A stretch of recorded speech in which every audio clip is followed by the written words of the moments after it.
Hello बच्चों, क्या हाल। ठीक है बच्चों, चलिए फिर स्टार्ट करते हैं हम लोग अपना आज का लेक्चर। तो लास्ट टाइम हमने यूनिफॉर्म सर्कुलर मोशन तक देखा था। तो आज हम लोगों को जो जो टॉपिक्स देखने हैं उसके एक बार नाम देख लो।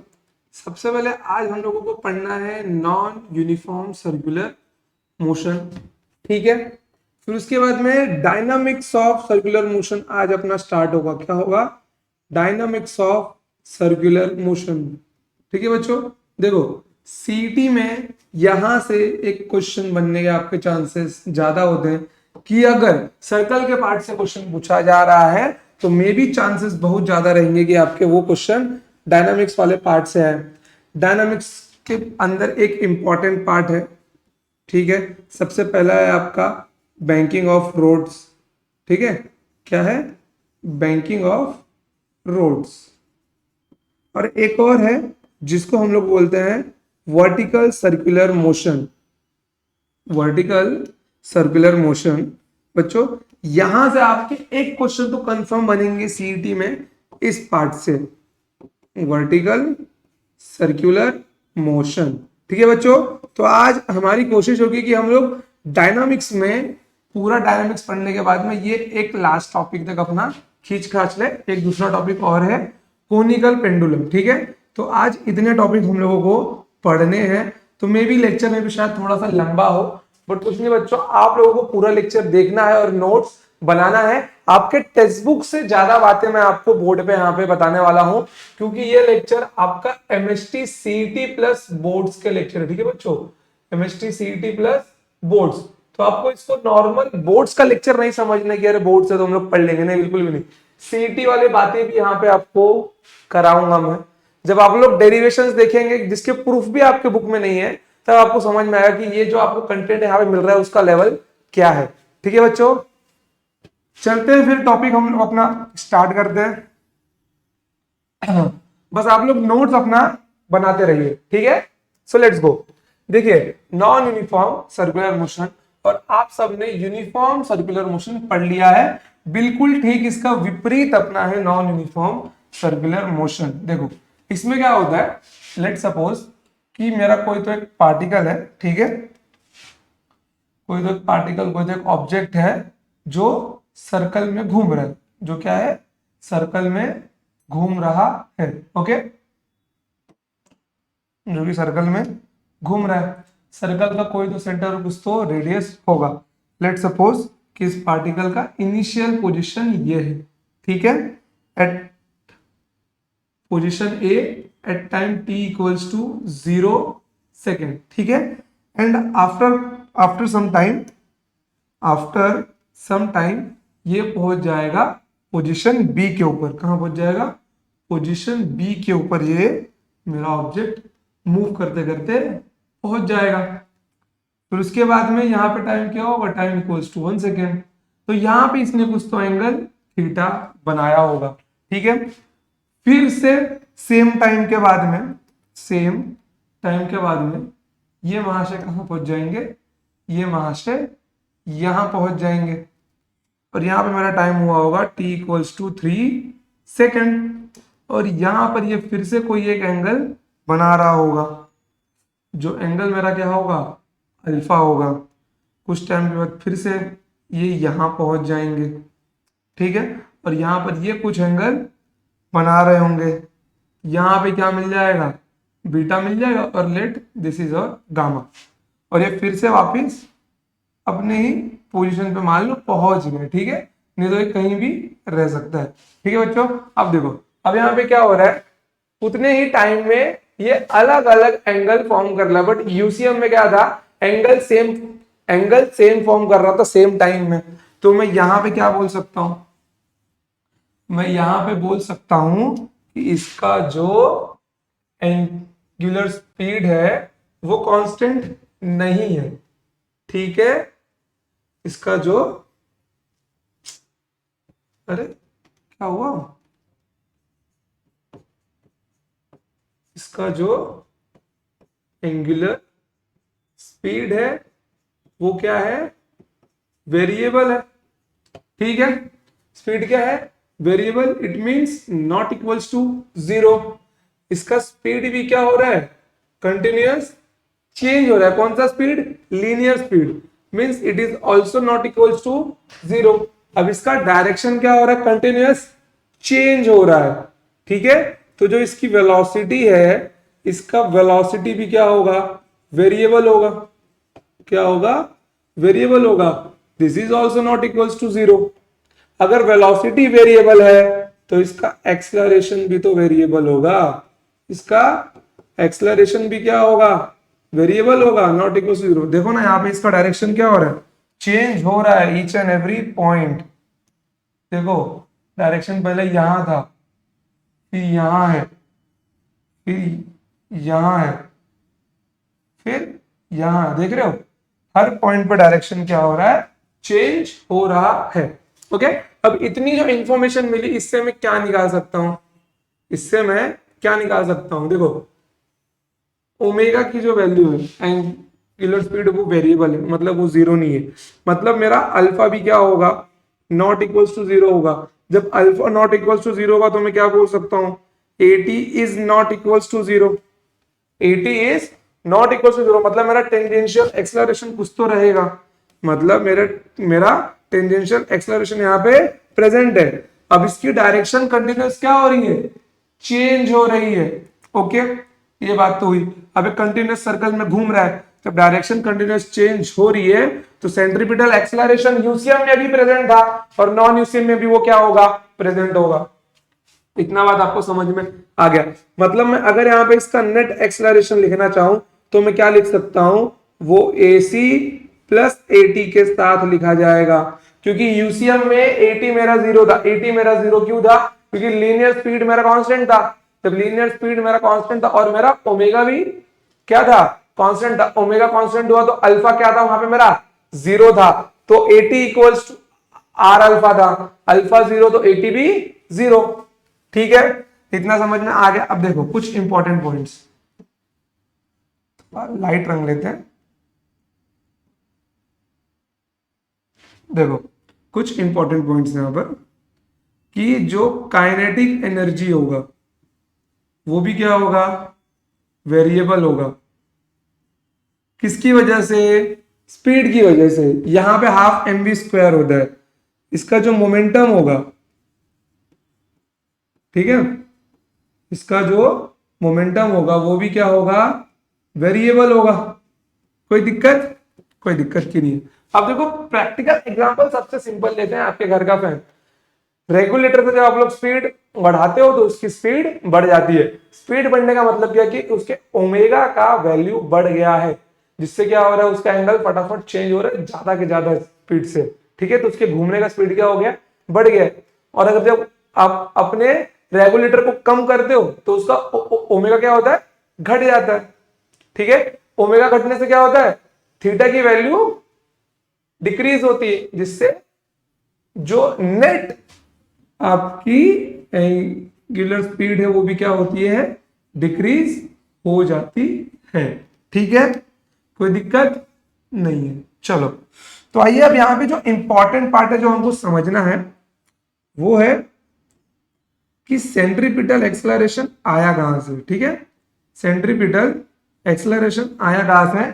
अगर आपने सेंट्रीपिटल एक्सेलरेशन और सेंट्रीपिटल फोर्स अच्छे से समझ लिया तो ये गारंटीड है कि आप लोग पूरा डायनामिक्स अपने उंगलियों पे समझ लोगे, पूरा का पूरा डायनामिक्स, कोई दिक्कत नहीं आएगी आपको। ठीक है बच्चों, चलिए तो बढ़ते हैं आगे। अब आते हैं अपने अगले टॉपिक के ऊपर जो है आपका डायनामिक्स ऑफ सर्कुलर मोशन।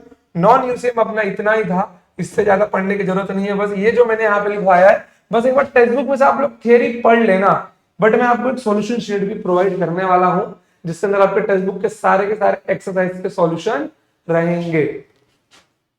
ठीक है बच्चों, तो उस सॉल्यूशन में थ्योरी पार्ट भी रहेगा आपका, जो आंसर द फॉलोइंग क्वेश्चन रहते हैं वो क्या है, कैसे लिखने, सब रहेगा उसके अंदर। ठीक है, तो एक बार थ्योरी टेक्स्ट बुक से पढ़ नक्की लेना आप लोग। चलिए आइए, अब आप लोग टॉपिक का नाम डालिए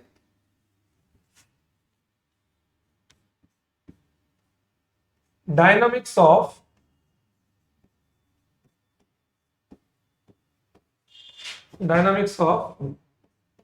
circular motion. Dynamics of circular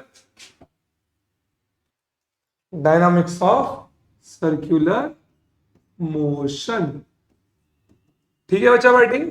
चलिए, तो हमें इसके बारे में पढ़ना है, डायनामिक्स ऑफ सर्कुलर मोशन। देखो, डायनामिक्स ऑफ सर्कुलर मोशन में जो सबसे बेसिक पार्ट आपका आता है, जो सबसे पहले आपको पढ़ना है, वो है सेंट्रीपिटल फोर्स। क्या है वो? Centripetal force. आफ्टर दैट जो दूसरा आपको पढ़ना है, वो आपको पढ़ना है सेंट्रीफ्यूगल फोर्स। केवल इन दोनों फोर्स के बारे में ना एक बार अच्छे से समझ लो आप लोग, एक बार अच्छे से समझ लो। ठीक है, एक बार अकबर, अगर एक बार आप लोग इसके बारे में समझ गए ना, तो आगे आने वाले जितने भी नॉर्मल, मतलब कि जितने भी फ्री बॉडी डायग्राम इसके अंदर बनेंगे, आपको उनमें कोई दिक्कत आने वाली नहीं है। ठीक है, सेंट्रीपिटल फोर्स क्या होता है देखिए, जैसे कि हमने अभी देखा। ठीक है, वेट जरा, सेंट्रीपिटल फोर्स के पहले एक और कंसेप्ट है अपना, वो है सेंट्रीपिटल एक्सेलरेशन। उसके बारे में जानना हो आप लोग कि सेंट्रीपिटल एक्सेलरेशन क्या है, कहां से आता है और वो करता क्या है। ठीक है, सेंट्रीपिटल एक्सेलरेशन। चलिए देखिए, लेट सपोज कि मैंने एक सर्कल लिया है। ठीक है, और मैं सर्कल के ऊपर बहुत नजदीक में दो पॉइंट्स लेता हूं, बहुत ही छोटे छोटे दो पॉइंट्स लेता हूं, और वहां से एक ना टेंजेंट निकालता हूं। ठीक है, क्या करता हूं मैं, वहां से टेंजेंट निकालता हूं। थोड़ा इसको रोटेट कर देते हैं पॉइंट्स को, पॉइंट्स नहीं रहेंगे क्या, कोई दिक्कत नहीं है। चलिए कोई नहीं, पॉइंट्स को मिटा के शिफ्ट कर देते हैं यहाँ पे। ठीक है, दो छोटे छोटे पॉइंट्स लिए मैंने, और वहां से मैंने क्या किया मालूम, मैंने वहां से टेंजेंट ड्रॉ किया। क्या ड्रॉ किया मैंने? टेंजेंट ड्रॉ किया। ठीक है, कोई प्रॉब्लम नहीं इसमें। अब देखो यहां पर, देखो बहुत छोटे छोटे पॉइंट्स थे, एकदम नजदीक में लिए मैंने। अब मान लो कि ये है मेरा V1। ठीक है, let suppose this is my V1 and this is my V2 velocity vector. ठीक है, अब यहां पे वेलोसिटी की डायरेक्शन चेंज हुई है। यहां पे क्या हुआ है, यहां पर वेलोसिटी की डायरेक्शन चेंज हुई है। जब इसकी डायरेक्शन यहां पे चेंज हुई है, तो किसने चेंज की, वो तो मुझे पता करना ही है। डायरेक्शन में चेंज क्या है, देखो डायरेक्शन में चेंज क्या है, ये चेंज है ना डायरेक्शन में। देखो डायरेक्शन इतना चेंज हुआ है। थोड़ा रुको, मैं फिगर थोड़ा और बड़ा कर दूं।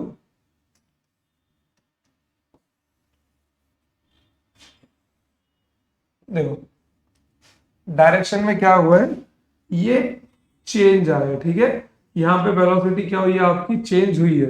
तो ये फिर ये जो चेंज इन वेलोसिटी है, ये कैसे निकालूंगा मैं? पहले के रिस्पेक्ट में देखूंगा तो दूसरे का नहीं बता पाऊंगा, दूसरे के रिस्पेक्ट में देखूंगा तो पहले का नहीं बता पाऊंगा, क्योंकि पॉइंट बहुत ही क्लोज है। तो एक काम किया मैंने, ठीक है, मैंने एक काम किया, क्या क्या मालूम है, मुझे इसका डायरेक्शन देखना है कि इसका डायरेक्शन चेंज कौन कर रहा है। तो शायद आपने अगर वो पढ़ा होगा क्या, triangle law of vector addition में आपको मालूम होगा कि रिजल्टेंट कैसे निकालते हैं। ठीक है, कि रिजल्टेंट कैसे निकाला जाता है। यहां पे आप लोगों को एक छोटा सा ट्रायंगल दिखाई दे रहा होगा, यहां पर आप लोगों को एक छोटा सा ट्रायंगल क्या है, दिखाई दे रहा होगा। ठीक है, बस उसी ट्रायंगल को आप लोगों को देखना है कंटिन्यू। देखो, तो ये देखो पहला वेक्टर, और इसके हेड से दूसरे का टेल लगा है। ठीक है, अब एक काम करना आप लोग, ये जो v1 माइनस V2 मेरे को यहां पर मिलेगा, कुछ नहीं करना है, बस इसका जो वेलोसिटी वेक्टर है, इसको पैरेलली शिफ्ट कर लो। इसको क्या करो, पैरेलली शिफ्ट कर लो। इसको पैरेलली शिफ्ट करने के बाद जो ये चेंज है ना, इसको पैरेलली शिफ्ट करने के बाद में क्या मालूम पड़ा कि इसका जो चेंज इनका डायरेक्शन है वो कहां जा रहा है, वो जा रहा है सेंटर की ओर। कहां जा रहा है वो, सेंटर की ओर जा रहा है। डायरेक्शन चेंज करने का काम किसका होता है, एक्सलरेशन का, बट यहां पर एक्सलरेशन सेंटर की ओर है, that's why this is known as centripetal acceleration. ठीक है बच्चों, कोई डाउट इसके अंदर? कोई डाउट नहीं होगा। सेंट्रीपिटल एक्सलरेशन का एक ही काम होता है, सिर्फ एक ही काम, चेंज द डायरेक्शन। ठीक है, change the direction of object. Circular motion में ऑब्जेक्ट अगर घूम रहा है तो सिर्फ और सिर्फ सेंट्रीपिटल एक्सेलरेशन के कारण। अगर सेंट्रीपिटल एक्सेलरेशन ना हो तो वो घूम ही नहीं पाएगा। ठीक है, वो घूम ही नहीं पाएगा, क्योंकि सेंट्रीपिटल एक्सेलरेशन ही है जो उसका डायरेक्शन कंटिन्यूस चेंज कर रहा है। अगर डायरेक्शन चेंज ही नहीं हो तो वो इसी डायरेक्शन में निकल जाएगा। ठीक है, चलिए, तो मुझे पूरी उम्मीद है कि आपको इतना तो समझ में आ गया होगा कि डायरेक्शन चेंज करने का काम भगवान ने किसको सौंपा हुआ है? सर्कल में, सर्कुलर मोशन में सेंट्रीपिटल एक्सेलरेशन को सौंपा हुआ है। और सेंट्रीपिटल एक्सेलरेशन का बेटा मेरा फॉर्मूला क्या होता है? AC equals to V square upon R। अब देखो, V का एक फॉर्मूला और था, V equals to R omega. Put करो यहां पे, R स्क्वायर ओमेगा स्क्वायर। ठीक है, इसको एक काम करो, छोटा वाला लिखो R, जो मैं लिखता हूं, R square omega square upon R। तो एक R से एक R कैंसिल होगा, कितना मिल जाएगा यहाँ पे? R ओमेगा स्क्वायर मिल जाएगा। अब देखो, ओमेगा मतलब क्या होता है? 2 पाई अपॉन टी। ठीक है, कंपेयरिंग विद स्पीड, स्पीड क्या होता है? Distance upon time. एंगल में पार्टिकल डिस्टेंस कितना चलता है? एक बार में 2 पाई, और कितने टाइम में चलता है? टी। तो यहाँ पे, और 1/t का मतलब होता है मेरा, देखो 1/t का मतलब होता है f, मतलब उसने कितना नंबर ऑफ फ्रीक्वेंसीज रिवॉल्यूशन किया है। ठीक है, तो यहाँ पे ओमेगा को मैं क्या लिख सकता हूँ? 2 पाई f लिख सकता हूँ होल स्क्वायर। यहाँ पे कितना मिल जाएगा? ये 4 pi square f square into R. After that आप इसके जगह पे 2 पाई बाय टी भी लिख सकते थे। ठीक है, आप यहाँ पे 2 पाई बाय टी भी लिख सकते थे। तो 2 पाई बाय टी का होल स्क्वायर कितना मिल जाएगा? 4 pi square R upon T square. तो देखो यहाँ पर मुझे एसी का कौन कौन सा फॉर्मूला मिल गया? सबसे पहला basic formula V square by R, बहुत काम आने वाला है ये आगे। उसके बाद में, ठीक है, R omega square. After that क्या मिल गया मेरे को? 4 pi square F square into R. इसके बाद में क्या मिल गया मेरे को? 4 pi square R upon T square. ठीक है बच्चों, कोई प्रॉब्लम है? नहीं ना, बस इसको आप लोगों को याद रखना है। ठीक है, इसको याद रखना है क्या? याद रखना ही पड़ेगा आपको। ठीक है, चलो, तो सेंट्रीपिटल एक्सेलरेशन आपका यहाँ पे खत्म होता है। अब बढ़ते हैं हम लोग आगे अपने डायनामिक्स वाले पार्ट के ऊपर, जहां पे हम लोगों को इन दोनों फोर्स के बारे में पढ़ना है। तो देखो, सेंट्रीपिटल और सेंट्रीफ्यूगल फोर्स, जाहिर सी बात है कि एक सर्कुलर मोशन के ऊपर ये लोग अप्लाई होंगे, कहीं और अप्लाई नहीं हो रहे होंगे। ठीक है, ध्यान से देखना, आप सबको मालूम है, आप सबको पता है कि सेंट्रीपिटल एक्स की अगर कोई ऑब्जेक्ट सर्कुलर मोशन परफॉर्म कर रहा है तो सेंटर की ओर, उसकी ओर क्या लग रहा है? सेंट्रीपिटल एक्सेलरेशन लग रहा है। और डायनामिक्स का मतलब क्या होता है? Study of cause of motion. क्या होता है? हम लोग यहाँ पे कॉज ऑफ मोशन के बारे में पढ़ते हैं। किसके बारे में पढ़ते हैं? Cause of motion. अब तक हमने सिर्फ पढ़ा था मोशन, कि मोशन हो रहा है, होने दो, कोई दिक्कत नहीं, अपने को होने दो मोशन को। ठीक है, अब पढ़ेंगे मोशन क्यों हुआ, क्योंकि मोशन के लिए एक एक्सटर्नल फोर्स की जरूरत पड़ती ही पड़ती है। ठीक है, चुटकी बजाने से मोशन नहीं होता, फोर्स लगाना ही पड़ता है। ठीक है, तो बस उसी कॉज ऑफ मोशन को पढ़ेंगे कि ये मोशन क्यों हुआ। देखो, अब अगर यहाँ पे सेंट्रीपिटल एक्सेलरेशन लग रहा है, ठीक है, अब अगर यहाँ पर सेंट्रीपिटल एक्सेलरेशन लग रहा है तो जाहिर सी बात है कि यहां पर एक फोर्स भी लग रहा होगा। जिसके पास सेंट्रीपिटल एक्सेलरेशन है तो उस फोर्स का नाम क्या होगा? Centripetal force. The force towards the centre of the circle, वो मेरा क्या होगा? सेंट्रीपिटल फोर्स होगा। कोई दिक्कत इसके अंदर? कोई दिक्कत नहीं। चलिए देखिए, यहां पर F equals to m a c, F equals to m a c. ठीक है बच्चों, तो ये मेरा एफ सी बन जाएगा। ए सी क्या है मेरा, V square by R, this is my V square by R और this is my centripetal force formula. इसको एक फॉर्मूला से और लिख सकता हूँ, एसी का मैंने फॉर्मूला भी एक पीछे और देखा, आर ओमेगा स्क्वायर, तो वो मैं यहाँ पे भी लगा सकता हूँ। क्या मिल जाएगा, एम आर ओमेगा स्क्वायर। ठीक है, तो ये दोनों आपको याद रखना है, जिसमें से सबसे ज्यादा यूज हम लोग करने वाले हैं M we square upon R का। ठीक है, अब देखो इनमें बहुत बड़ा डिफरेंस आपको धीरे धीरे मालूम पड़ने वाला है। ये मेरा होगा सेंट्रीपिटल फोर्स। अब आते हैं कि इनको समझते कि ये रियल में है क्या। देखो सेंट्रीपिटल फोर्स, सेंट्रीपिटल फोर्स और सेंट्रीफ्यूगल फोर्स। देखो बच्चों, रट्टा मारने से ज्यादा है कि आप लोग चीजों को ना समझने में ज्यादा कॉन्सेंट्रेट करो।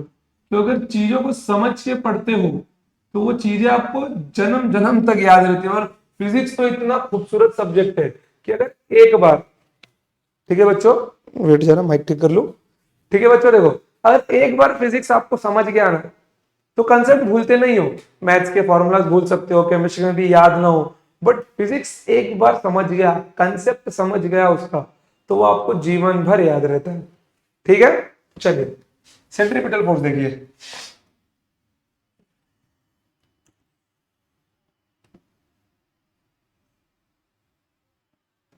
लेट सपोज कि ये क्या है, ये एक जायंट व्हील है। ठीक है, ये क्या है, ये एक जायंट व्हील है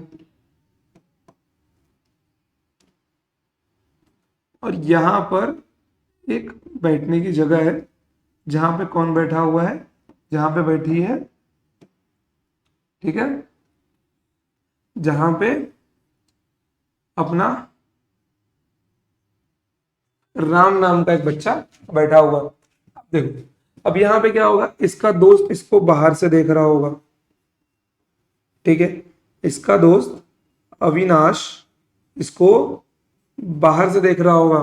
अब जब अविनाश इसको बाहर से देख रहा होगा तो ये क्या देखेगा, तो ये क्या देखेगा कि ये तो सर्कुलर मोशन परफॉर्म कर रहा है, कि ये तो सर्कुलर मोशन परफॉर्म कर रहा है। और जब ये सर्कुलर मोशन परफॉर्म कर रहा होगा तो इसको क्या लगेगा कि एक जो फोर्स है वो क्या जनरेट कर रहा है, सेंट्रीपिटल एक्सेलरेशन जनरेट कर रहा है, जिसकी वजह से ये बार बार घूम पा रहा है। अगर सेंट्रीपिटल एक्सेलरेशन है तो उसको प्रोवाइड करने वाला सेंट्रीपिटल फोर्स भी वही होगा।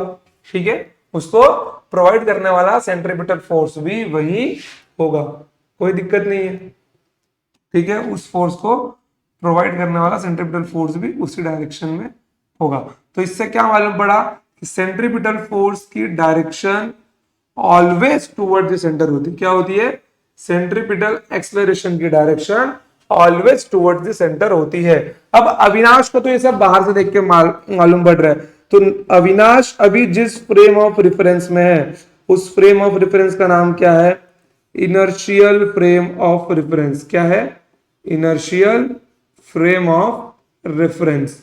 तो वो बाहर से मोशन के बारे में बता सकता है, वो बाहर से मोशन के बारे में बता सकता है। बट इन केस मान लो अविनाश खुद जाके यहाँ पे बैठ गया, अब अविनाश खुद डब्बे में बैठ गए, अब इसके बारे में बताए, किसके बारे में, वो मोशन के बारे में बताए कि मोशन में क्या क्या चीजें हो रही हैं। मान लो अब यहाँ पे राम की जगह कौन बैठ गया, अविनाश बैठ गया, और अविनाश को देखने के लिए अब राम बाहर नहीं है, सिर्फ अविनाश ही अपने आप को देख के बताएगा, तो ये इसका क्या होगा, रेडियस आर होगा। ठीक है, अब ध्यान से देखना, कुछ टाइम के बाद में अविनाश कहाँ होगा, मान लो अविनाश ये वाला पोजिशन छोड़ के अविनाश अभी यहाँ होगा। जब अविनाश यहाँ जाएगा तो वो क्या नोटिस करेगा, सेंटर से उसका डिस्टेंस अभी भी क्या है, आर है। ठीक है, इसका पोजीशन नहीं बदला है खुद के लिए, इसका पोजीशन किसके लिए बदल जाएगा, इसका पोजीशन बदल जाएगा दूसरे के रिस्पेक्ट, दूसरे के लिए। जैसे कि मेरे लिए अविनाश ने अपना पोजीशन चेंज किया, बट अविनाश के लिए वो तो अभी भी इस बॉक्स में ही है। ठीक है, वो क्या है, वो अभी भी इस बॉक्स में ही है, तो वो इतनी सारी जानकारी बता नहीं पाएगा। जैसे कि आपने फील किया होगा, कैसे बताऊं मैं, जैसे कि आप सब अगर पुगड़ी आप सबने बचपन में खेला होगा, उसको मतलब दो हाथ पकड़ के गोल गोल घूमते होंगे, तो तो उसमें आप लोग क्या फील करते हो, आउटवर्ड फोर्स फील करते हो ना। अगर आप लोग खुद सर्कल के मोशन में घूमो तो आप लोग एक आउटवर्ड फोर्स फील करते हो कि अगर हाथ छूटा तो मैं बाहर जाऊंगा, तो अगर हाथ छूटा तो मैं बाहर निकल जाऊंगा। तो अविनाश भी वही सेम आउटवर्ड फोर्स फील करता है, अविनाश भी वही सेम आउटवर्ड फोर्स फील करता है, जो कि क्या होता है, सूडो फोर्स होता है। देखो सूडो फोर्स जनरेट होता है सिर्फ और सिर्फ ऑब्जर्वर की वजह से। यहाँ पे ऑब्जर्वर ही खुद यहाँ पर मोशन में बैठ के देख रहा है, तो वो एक सूडो फोर्स क्रिएट कर सकता है। क्रिएट क्या कर सकता है, क्रिएट हो जाता है सूडो फोर्स। और उस वो सूडो फोर्स किसके बराबर होता है, सेंट्रीपिटल फोर्स के बराबर होता है, जिसको बोला जाता है सेंट्रीफ्यूगल फोर्स। जिसको क्या बोलते हैं, सेंट्रीफ्यूगल फोर्स बोला जाता है, जिसकी सेम वैल्यू क्या होती है, mv²/r और mr⍵²। इसका मैग्नीट्यूड बिल्कुल सेंट्रीपिटल फोर्स के बराबर होता है, बट डायरेक्शन सेंट्रीपिटल फोर्स से उल्टी होती है। आप लोग अगर r के ऊपर वेक्टर लगाते हो यहाँ पे तो इसको माइनस लिख सकते हो, बट हमको सिर्फ काम है अभी के लिए मैग्नीट्यूड का। और ये कहाँ होता है, ये होता है non inertial frame of reference में। ये कहाँ होता है, ये होता है non inertial frame of reference. ठीक है, कहाँ होता है ये, non inertial frame of reference में होता है। Non inertial frame of reference का मतलब क्या है कि ऑब्जर्वर खुद जाके मोशन के ऊपर बैठ जाए, ऑब्जर्वर खुद जाके मोशन के ऊपर बैठ जाए। और इनर्शियल फ्रेम ऑफ रेफरेंस क्या होता है, कहीं ऑब्जर्वर बाहर हो, ऑब्जर्वर कहीं बाहर हो और मोशन को पूरा का पूरा देख रहा हो। जैसे अविनाश बाहर है और राम को देख रहा है, अविनाश अभी खुद को ही देख रहा है, उसको दूसरा कोई नहीं देख रहा, तो क्या अविनाश क्या फील करेगा, एक आउटवर्ड फोर्स फील करेगा। ठीक है, जैसे कि इस केस में बात करते हैं, अविनाश को लगेगा कि यहां पे सेंट्रीपिटल फोर्स लग रहा है, बट राम को क्या लगेगा, अगर खुद राम अपने आप को देखे तो उसको लगेगा कि यहाँ पे सेंट्रीफ्यूगल फोर्स लग रहा है। राम को तो सेंट्रीफ्यूगल फोर्स अप्लाई होगा और अविनाश को क्या लगेगा कि यहाँ पे सेंट्रीपिटल फोर्स लग रहा है। ठीक है, जैसे कि मान लो अगर एक आदमी एक छोटी सी बच्ची को गोल गोल हाथ से पकड़ के अगर ऐसे मतलब घुमाता है, तो आपको लगेगा कि वो आदमी बच्ची को अपनी ओर खींच रहा है, लेकिन बच्ची से पूछने में क्या लगेगा, बच्ची को लग रहा होगा कि वो उससे दूर जा रही है, वो उससे दूर जा रही है। आदमी अगर हाथ छोड़ दिया तो निकल जाएगी। ठीक है, कोई दिक्कत, तो इतना ध्यान में रखना है कि सेंट्रीपिटल हमेशा इनर्शियल फ्रेम में होता है और सेंट्रीफ्यूगल हमेशा नॉन इनर्शियल फ्रेम में होता है। अब किसी के मन में ऐसा डाउट तो नहीं है ना कि क्या सर दोनों एक दूसरे को बैलेंस करते हैं, बिल्कुल भी नहीं, दोनों फोर्स कभी एक साथ एक्ट नहीं हो सकते। यहाँ पे फ्रेम ऑफ रेफरेंस मैटर करता है, अगर हम बाहर ऑब्जर्वर है तो वहां सेंट्रीपिटल होगा, अगर अंदर है तो वहां सेंट्रीफ्यूगल होगा। लगता दोनों फोर्स है, लगता दोनों है, बट आपको एक को लेके चलना है। अगर आप लोग खुद ऑब्जर्वर बन के यहां बैठोगे तो आप सेंट्रीफ्यूगल को लेके अपना काम करोगे, अगर बाहर बैठोगे तो सेंट्रीपिटल को लेके काम करोगे। एक साथ में आप दोनों यूज नहीं कर सकते, एट अ टाइम केवल वंस आप लोग एक ही चीज को यूज कर सकते हो। ठीक है, तो हम लोग यहाँ पे सबसे ज्यादा यूज करने वाले हैं सेंट्रीपिटल फोर्स का। सेंट्रीफ्यूगल भी कर सकते हो, कोई प्रॉब्लम नहीं, बट हमको एक से तो अपना काम रखना ही पड़ेगा। ठीक है, चलिए, तो मुझे पूरी उम्मीद है कि आपको ये सारा जो है अच्छे से समझ में आ गया होगा। तो एक बार लिख के ले लो आप लोग इसको। ठीक है बच्चों, हो गया। चलिए, अब देखिए, अब यहां पे एक बहुत इंपॉर्टेंट बात करने वाला हूं मैं कि सेंट्रीपिटल फोर्स क्या है। सेंट्रीपिटल फोर्स सिर्फ और सिर्फ एक रिक्वायरमेंट है। ये क्या है, ये सिर्फ और सिर्फ एक रिक्वायरमेंट है।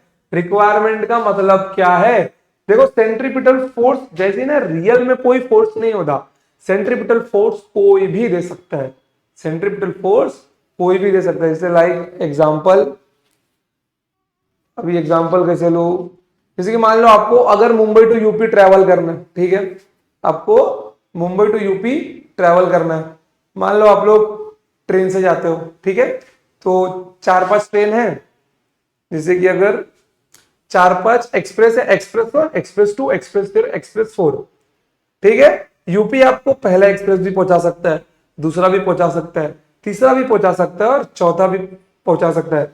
तो यहाँ पे क्या हुआ, केवल वो रिक्वायरमेंट है कि आपको वो देगा, मतलब वो पाथ आपको फॉलो करवाएगा, ठीक है। जैसे कि सबसे बेस्ट एग्जांपल ले हम लोग, तो किसी पिक्चर का लेते हैं फिर सबसे बेस्ट एग्जांपल, ठीक है।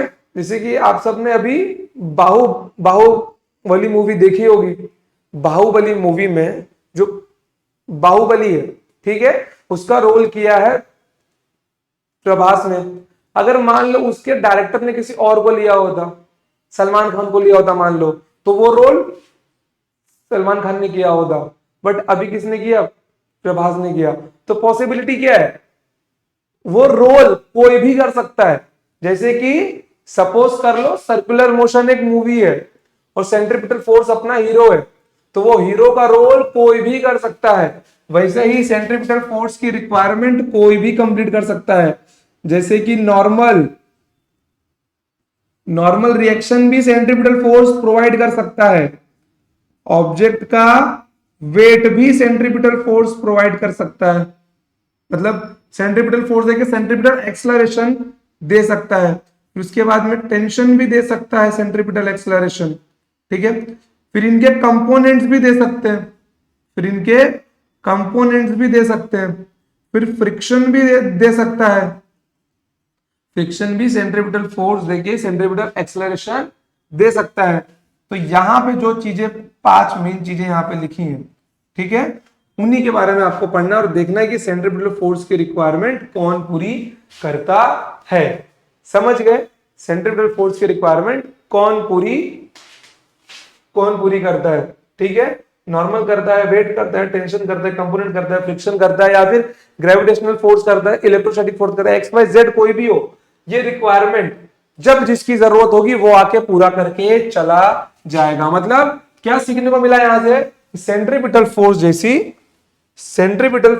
कोई फोर्स नहीं होती। It is only an requirement जो कोई भी पूरा कर सकता है, ठीक है। जैसे कि मान लो आपके छोटे भाई को पैसे चाहिए, उसकी रिक्वायरमेंट सिर्फ पैसा है। अब चाहे पैसा पापा दे या उसका भाई दे या उसकी बहन दे, उसको तो पैसे से मतलब है। वैसे ही सर्कुलर मोशन में सेंट्रीपिटल फोर्स कौन दे रहा है उससे मतलब नहीं है, बस सेंट्रीपिटल फोर्स से मतलब है। तो आप यहां पे समझ सकते हो कि सर्कुलर मोशन क्या है, एक चैप्टर है, ठीक है। उसके अंदर आप लोग जैसे कि जो सेंट्रीपिटल फोर्स है वो पैसा है, ठीक है, दे कौन रहा है बस वो मैटर है। चलिए, तो आई होप कि आपको समझ में आ गया होगा कि सेंट्रीपिटल फोर्स सिर्फ और सिर्फ क्या है, रिक्वायरमेंट है जो कोई भी प्रोवाइड कर सकता है। बढ़े आगे अभी हम लोग, चलिए, तो फॉर्मूला में तो कोई डाउट नहीं है, आपके सेंट्रीपिटल फोर्स का भी फॉर्मूला यही है, क्या है, mv² equals to mr⍵²। Vector में ये प्लस होगा तो वो क्या होगा, माइनस होगा। चलिए आइए, अब यहां पे मैं एक डायग्राम ड्रॉ कर रहा हूं, आप लोग मेरे साथ में उसको ड्रॉ कीजिए, ठीक है। चलिए,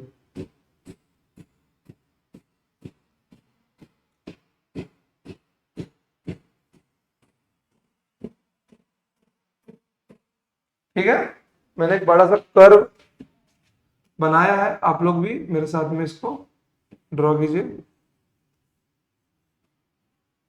चलिए,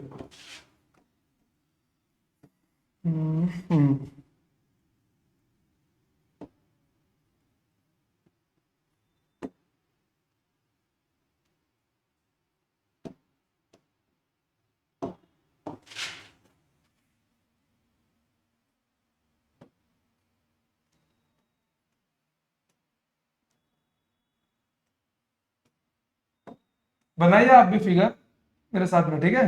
और आपको नोट्स कंटिन्यूस बना के रखना है, ठीक है, क्योंकि नोट्स आपके टेक्स्ट बुक से बहुत अच्छे बनने वाले दोस्तों, ठीक है। चलिए देखिए, यहां पर लेट सपोज मैं बोल सकता हूं कि अगर ये कर्वी रोड है यहां पर, तो मैं बोल सकता हूं मे बी ये अगर ऊपर की ओर जा रहा है बट नीचे का पार्ट इसका सर्कल के शेप में है, तो मैं यहां पे एक मान सकता हूं कि अगर ये सर्कल के शेप में होता तो ये सर्कल के इस हिस्से में बैठा होता, उनसे डाउनवर्ड पार्ट में, ठीक है। वैसे ही ये सर्कल का ऊपर वाला हिस्सा है, ठीक है, वो यहाँ पे बैठा होता। थोड़ा इसको भी शिफ्ट किया जाए, चलिए। और यहाँ पे तो स्ट्रेट रोड है, सर्कल बनाने की जरूरत ही नहीं। अब देखना, इस बॉडी को रिजॉल्व करना है मुझे, इस बॉडी को रिजॉल्व करना है मुझे, ठीक है। देखो, जैसे कि वेट mg हमेशा नीचे लगेगा, वेट mg हमेशा नीचे लगेगा। फिर उसके बाद में नॉर्मल रिएक्शन, ठीक है, नॉर्मल रिएक्शन हमेशा ऊपर लगेगा। देखो, नॉर्मल रिएक्शन लगाने का सबसे बेस्ट रास्ता क्या मालूम है? ऑब्जेक्ट के जगह पे खुद को समझो, ऑब्जेक्ट के जगह पे खुद को समझो, जहां पे आपका सर होगा वहीं पे नॉर्मल ड्रॉ कर दो। आपका सर अगर टेढ़ा है तो नॉर्मल टेढ़ा बनाओ, आपका सर अगर सीधा तो नॉर्मल सीधा बनाओ, ठीक है। चलो, अब इसका ड्रॉ करो, इसका वेट mg नीचे लगेगा, ठीक है, इसका वेट mg नीचे लगेगा और इसका नॉर्मल ऊपर लगेगा। सेम केस यहां होगा, इसका वेट mg नीचे लगेगा और इसका नॉर्मल ऊपर लगेगा। नॉर्मल को नंबरिंग दे दो, इसका नॉर्मल n1 होगा, इसका नॉर्मल n2 होगा और इसका नॉर्मल n3 होगा, क्योंकि ऑब्जेक्ट सेम है मेरा, बस वो अलग अलग पॉइंट पे इसके लिए अलग अलग नॉर्मल बना रहे होंगे, ठीक है। अब आइए, अब देखिए, मैंने क्या बताया था कि सेंट्रीपिटल एक्सेलरेशन हमेशा क्या होता है? सेंटर की ओर होता है, ठीक है। सेंट्रीपिटल एक्सेलरेशन हमेशा क्या होता है? सेंटर की ओर होता है। यहां पे भी मेरा सेंट्रीपिटल एक्सेलरेशन क्या होगा? सेंटर की ओर होगा, बट यहां पे सेंट्रीपिटल एक्सेलरेशन क्या होगा मेरा? 0 होगा। अब ध्यान से देखना, जिसके डायरेक्शन में सेंट्रीपिटल एक्सेलरेशन है वो फैक्टर डोमिनेटिंग होगा, ठीक है। वो फैक्टर क्या होगा? वो फैक्टर डोमिनेटिंग होगा मेरा, क्या होगा? वो फैक्टर डोमिनेटिंग होगा। तो यहां पे मैं क्या लिख सकता हूं कि दिस फोर्स, नॉर्मल रिएक्शन में एक टाइप का फोर्स है, ठीक है, N1 और mg एक टाइप के फोर्स है। तो यहां पे मैं अगर लिखता हूं कि N1 माइनस mg, क्योंकि N1 मेरा बड़ा है, किसकी वजह? सेंट्रीपिटल एक्सेलरेशन की वजह से। It is equals to net force equals to क्या होगा? वो भी फोर्स आएगा, यहाँ पे फोर्स क्या आएगा? m इंटू ए, बट ए क्या होगा? AC होगा, किसकी वजह से? सेंट्रीपिटल एक्सेलरेशन की वजह से, ठीक है। तो यहाँ पे क्या मिल जाएगा? देखो, N1 यही रखो, mg को वहां भेज दो, AC को क्या लिख सकते हो? mv² अपॉन r, ठीक है। इसके रेडियस को मत भूलना, इसका रेडियस कितना है? r है। इसका रेडियस कितना है? ये भी r है, ठीक है, mv² अपॉन r। अब ध्यान देना कि यहां पर N1 की जो वैल्यू, मतलब जो नॉर्मल रिएक्शन मेरा लग रहा है, वो क्या लग रहा है? वो इसके वेट से ज्यादा लग रहा है, वो इसके वेट से क्या लग रहा है? ज्यादा लग रहा है। मतलब जब मेरा गाड़ी ऊपर की ओर जाएगा, ठीक है, चढ़ान पे जाएगा, तो उसको जो फोर्स लगाना होगा वो अपनी वेट से ज्यादा लगाना होगा। वो क्या लगाना होगा? अपनी वेट से ज्यादा लगाना होगा, ठीक है। अब देखो यहां पर, अब यहाँ पे आ जाओ, अब यहाँ पे क्या दिख रहा है? mg इज डोमिनेटिंग फैक्टर, तो यहाँ पे क्या मिल जाएगा? mg minus n2 equals to mac, ठीक है। Net force mg minus n2 equals to mac, तो यहाँ पे क्या मिल जाएगा?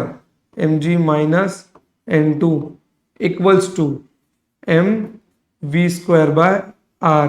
n2 की वैल्यू क्या मिल जाएगी आपको? mg minus mv² by r। देख रहे हो? अब मान लो जब मेरी गाड़ी कहां होती है? एकदम ऊपर होती है, स्लोप के। मेरी गाड़ी कहां होती है? एकदम स्लोप के ऊपर रहती है, तो नीचे जाते वक्त उसको कोई फोर्स नहीं लगाना पड़ता, क्योंकि जो फोर्स लग रहा होता है वो उसके खुद के वेट से कम होता है। क्या होता है? उसके खुद के वेट से कम होता है। पर कभी कभी स्लोप अगर बहुत ही अच्छा हो तो कुछ फोर्स ही नहीं लगाना, गाड़ी सीधा पहुंच जाती है नीचे की ओर, ठीक है। तो ये मेरा हो गया N2। अब यहाँ पे देखो, यहाँ पे क्या दिख रहा है? कुछ नहीं, दोनों 0 है, तो मैं क्या लिख सकता हूँ?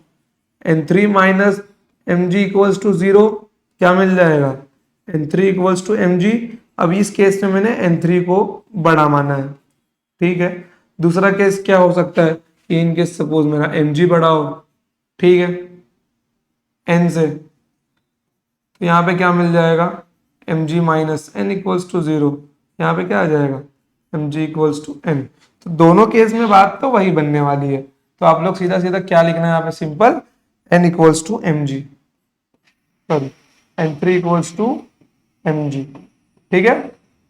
देखो अब जो मेन इंपॉर्टेंट फोकस करने वाली बात है यहाँ पे बच्चों, कि पहले वाले केस में, ठीक है, कि इस वाले केस में सेंट्रीपिटल एक्सेलरेशन कौन दे रहा है, नॉर्मल दे रहा है। इस वाले केस में सेंट्रीपिटल एक्सेलरेशन कौन दे रहा है, mg दे रहा है। इस वाले केस में तो 0 ही है, ठीक है। देखो मैंने क्या बोला था, रिक्वायरमेंट वही बट देने वाला बदल गया।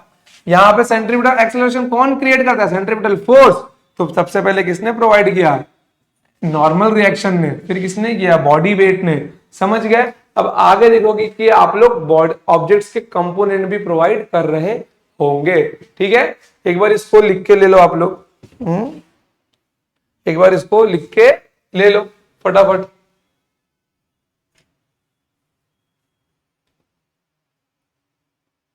ठीक है, चलिए तो बढ़ते हैं आगे। अभी ठीक है, इसमें कुछ भी डाउट रहेगा ना, टेलीग्राम ग्रुप पे आओ, वहां पे पूछ लो, या फिर नीचे कमेंट सेक्शन में पूछ लो, कोई प्रॉब्लम नहीं, बता दिया जाएगा आपको। चलिए अब आते हैं एक अगले केस पे। मान लो मेरे को अगर किसी भी रैंडम पॉइंट का पूछा जाए तो मैं कैसे निकालूंगा कि अब वहां पे मुझे कौन प्रोवाइड कर रहा है।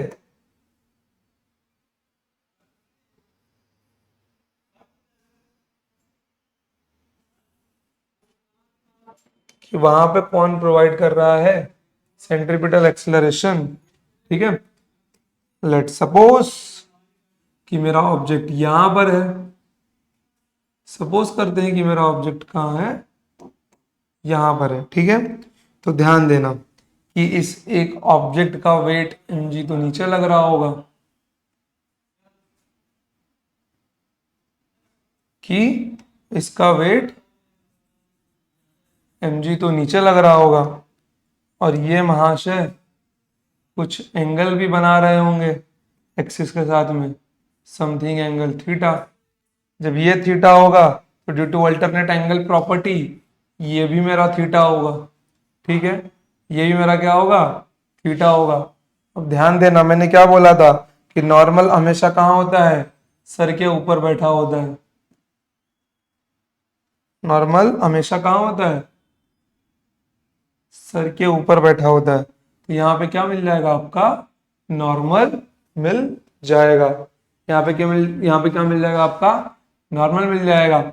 नॉर्मल मिलने के बाद में आप देख सकते हो कि ये जो साइड है mg से अटैच है और थीटा से भी अटैच है, तो यहाँ पे क्या मिल जाएगा, mg cos थीटा मिल जाएगा कंपोनेंट के रूप में।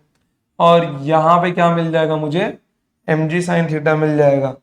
यहाँ पे क्या मिल जाएगा मुझे, mg sin थीटा मिल जाएगा।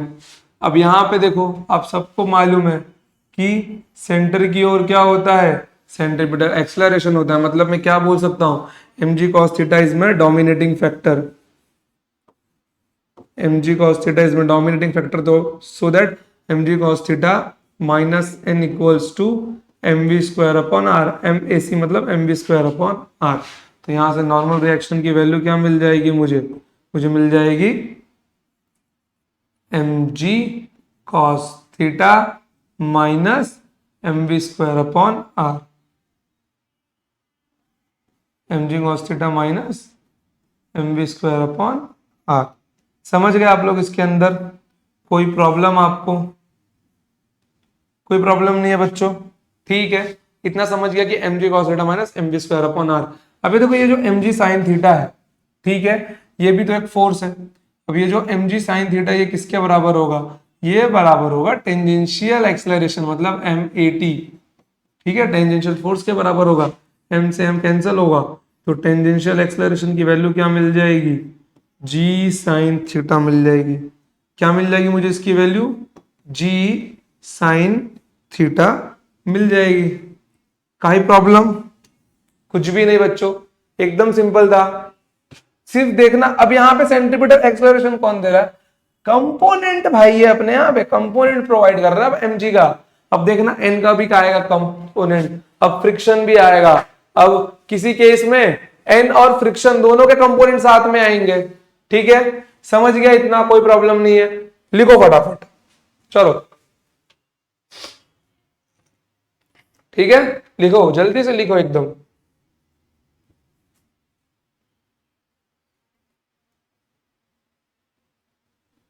चलिए चलते हैं आगे। चलिए अब अगले वाले टॉपिक का नाम डालिए आप लोग, मोशन ऑफ अ कार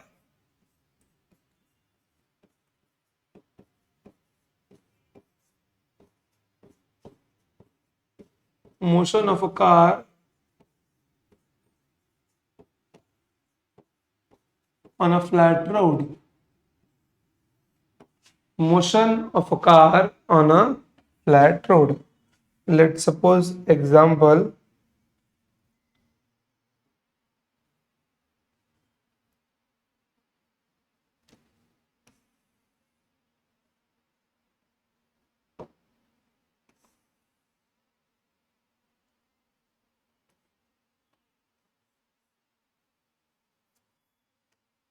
ठीक है। सपोज करो कि एक फ्लैट रोड पे एक सर्कुलर टर्न है, ठीक है। जैसे कि आप लोग रोड पे टर्न नहीं लेते हो, टर्न लेते हो ना, बस ये वैसा ही केस है। बस हम लोग ने क्या लिया है, सर्कुलर टर्न लिया है। मतलब आप लोग इसको ऑन, रुक जाओ थोड़ा अच्छे से बनाता हूं।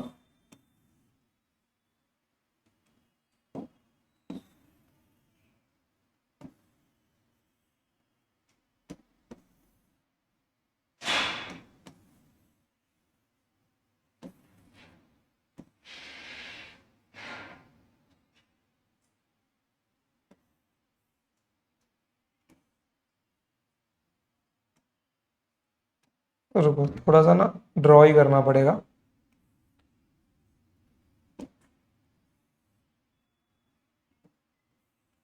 लेट्स सपोज कि ये टेबल टाइप कुछ तो स्ट्रक्चर है, और यहाँ पर क्या है, ये सर्कुलर रोड इसके ऊपर है। ठीक है, तो मैं ये स्ट्रक्चर नहीं मिटा रहा हूँ। सर्कुलर रोड मैंने इसलिए बनाया ताकि आप लोग अज्यूम कर सको कि यहाँ पे क्या हो रहा है, सिर्फ एक रोड के ऊपर एक टर्न आया है बस, और कुछ भी नहीं आया है। ठीक है, चलो लेट्स सपोज सर्कुलर टर्न ले रहा है। यहाँ पे मेरा क्या होगा, यहाँ पे मेरा एक गाड़ी होगा, ठीक है। यहाँ पे क्या होगा, मान लो एक कार है, गाड़ी है, कुछ भी है, ठीक है। ओके, अब वो यहां से टर्न लेना चाहेगा, तो यहां से वो टर्न लेगा तो उसका वेट mg नीचे की ओर जाएगा। ठीक है, उसका वेट mg नीचे की ओर जाएगा। कोई प्रॉब्लम इसके अंदर? कोई प्रॉब्लम नहीं है, उसका वेट mg नीचे की ओर जाएगा। और वो जब टर्न लेगा तो वो भी तो यहाँ पे अपना एक सर्कल बनाएगा, वो भी तो यहाँ पे एक खुद का सर्कल फॉर्म करने वाला है। खुद का मतलब वो भी तो एक कहीं कहीं ना कहीं किसी न किसी सर्कल में रोटेट कर रहा होगा। ठीक है, तो ये उसका खुद का सर्कल बन गया। ओके, जो क्या होगा, कहीं ना कहीं से उसका कुछ तो सेंटर भी होगा। ठीक है, उसका एक सेंट्रल पॉइंट भी होगा, पॉइंट सी। अब देखना, इसका वेट mg नीचे लग रहा है, तो रोड के ऊपर क्या लग रहा होगा, एक फ्रिक्शनल फोर्स लग रहा होगा। रोड के ऊपर क्या लग रहा होगा, रोड के ऊपर एक फ्रिक्शनल फोर्स लग रहा होगा। कोई प्रॉब्लम है आपको? कोई प्रॉब्लम नहीं, चलिए। और यहाँ पर क्या लग रहा होगा, टेंजेंशियली उसको क्या लग रही होगी, एक वेलोसिटी लग रही होगी। यहाँ पे क्या होगा, टेंजेंशियली वेलोसिटी लग रही होगी। अब मान लो लेट सपोज कि यहाँ पर ऊपर से रामलाल देख रहा है, वो भी उल्टा लटक के देख रहा है। ठीक है, मान लो ऊपर से रामलाल उल्टा लटक के देख रहा है, तो उसको क्या दिखाई देगा कि यहाँ पर क्या है, सर्कुलर मोशन परफॉर्म हो रहा है। यहाँ पर क्या हो रहा है, सर्कुलर मोशन परफॉर्म हो रहा है कि ये क्या है, एक सर्कल में घूम रहा है, ठीक है, जिसका वेट mg नीचे की ओर है, नॉर्मल रिएक्शन यहाँ है, और सेंटर की ओर क्या लग रहा है, फ्रिक्शनल फोर्स लग रहा है, क्योंकि विदाउट फ्रिक्शन देखो हमको अगर टर्न लेना है तो फ्रिक्शन की जरूरत तो पड़ेगी ही। अगर फ्रिक्शन नहीं हुआ तो हम लोग टर्न कभी ले ही नहीं पाएंगे, समझ गए। फ्रिक्शन की जरूरत हमको पड़ती ही है टर्न लेने के लिए। तो यहाँ पे क्या लग रहा है, यहाँ पर फ्रिक्शनल फोर्स लग रहा है। अब ध्यान से देखना कि यहाँ पर मेरा सेंट्रीपिटल एक्सेलरेशन भी सेंटर की ओर लग रहा है और फ्रिक्शनल फोर्स भी लग रहा है। मतलब सेंट्रीपिटल एक्सेलरेशन कौन प्रोवाइड कर रहा है, फ्रिक्शनल फोर्स मेरा प्रोवाइड कर रहा है, ठीक है। कौन प्रोवाइड कर रहा है, मेरा फ्रिक्शनल फोर्स प्रोवाइड कर रहा है। तो आओ थोड़ा सा इस फिगर को हम लोग रिजॉल्व करते हैं। चलिए हटाओ इसको। तो यहाँ पे क्या मिल सकता है मुझे कि मेरा जो फ्रिक्शनल फोर्स है, ठीक है, फ्रिक्शनल फोर्स है ये किसके बराबर है, वो बराबर है मेरा M B square upon R के। किसके बराबर है, M B square upon R के बराबर है।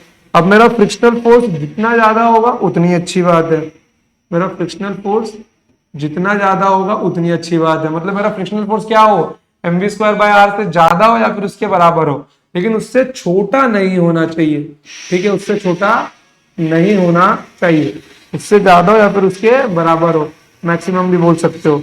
और आप सबको मालूम है क्लास 11th में मैकेनिकल प्रॉपर्टीज ऑफ सॉलिड में आप सबने पढ़ा था, क्या पढ़ा था कि फ्रिक्शन का फॉर्मूला क्या होता है, म्यू इंटू एन होता है। क्या होता है, म्यू इंटू एन होता है। तो पुट म्यू इंटू एन, यहाँ पे क्या मिल जाएगा, m we square upon r मिल जाएगा। एन की वैल्यू क्या है, यहाँ पे एम जी है, एन की वैल्यू क्या है यहाँ पर एम जी है, तो यहाँ पे क्या मिल जाएगा, mu m g greater than और equals to M we square upon r. M से एम क्या होगा, कैंसल होगा। v की वैल्यू क्या मिल जाएगी, v की वैल्यू क्या मिल जाएगी, देखो काम करो पहले इसको यहाँ पे भेज दो सिंपली। यहाँ मिल जाएगा मेरे को mu r g greater than और इक्वल्स टू वी स्क्वायर। तो वी स्क्वायर का वैल्यू क्या मिल गया मुझे, यहाँ से उल्टा कर दो, v square is less than और equals to mu ji r. क्या मिल गया, म्यू जी आर। मतलब मेरे जो v की वैल्यू है वो क्या हो, रूट म्यू जी आर से क्या हो, छोटी हो या फिर बराबर हो। देखो अब ऐसा तो नहीं है ना कि मैं अगर किसी सर्कल पे टर्न ले रहा हूं या फिर मैं कहीं पे भी टर्न ले रहा हूं तो वहां पर वेलोसिटी मेरी कितनी भी हो, वेलोसिटी का एक लिमिट रखना तो जरूरी है। वेलोसिटी अगर हद से ज्यादा हुई तो क्या होगा, सीधा सीधा एक्सीडेंट होगा या फिर मैं सर्कल के बाहर निकल जाऊंगा। तो वेलोसिटी मुझे इतनी या इससे कम रखनी है। वेलोसिटी की जो वैल्यू है वो कोएफिशिएंट ऑफ फ्रिक्शन जी और आर के मल्टीपल के रूट से कम होनी चाहिए, इससे ज्यादा नहीं होनी चाहिए, ठीक है, समझ गए। इंपॉर्टेंट फॉर्मूला है, कोई डाउट नहीं है ना इसके अंदर, बहुत सिंपल सा डेरिवेशन है। v equals to root mu ji R, इतना याद रख लो बस, ठीक है। चलिए तो अब बढ़ते हैं आगे अपने सेकंड वाले केस के ऊपर। आई होप कि आपको motion of a car on a flat road समझ में आ गया होगा। आपके बुक में ये टॉपिक दिया हुआ है एप्लीकेशन ऑफ यूसीएम में, ठीक है। किसमें दिया हुआ है, एप्लीकेशन ऑफ यूसीएम का सबसे पहला ही पॉइंट है, आई थिंक 1.3.1 है ये, तो आप लोग एक बार खोल के उसको देख लेना, ठीक है। चलिए अब आते हैं अगले पॉइंट के ऊपर जो है आपका बेंडिंग ऑफ साइक्लिस्ट, ठीक है। क्या है, बेंडिंग ऑफ साइक्लिस्ट, ठीक है, क्या है, बेंडिंग ऑफ साइक्लिस्ट। अब ध्यान से देखना बच्चों आप लोग कि बेंडिंग ऑफ साइक्लिस्ट का जो केस है वो आपके टेक्स्ट बुक में नहीं दिया हुआ है, ठीक है। बेंडिंग ऑफ साइक्लिस्ट का जो केस है आपको टेक्स्ट बुक में नहीं दिया, बट ये पढ़ना इंपॉर्टेंट है for the CET purpose, for the CET purpose. चलिए वेट जरा, यहाँ पे एक फोटो की जरूरत है, फोटो ले लू मैं, ठीक है।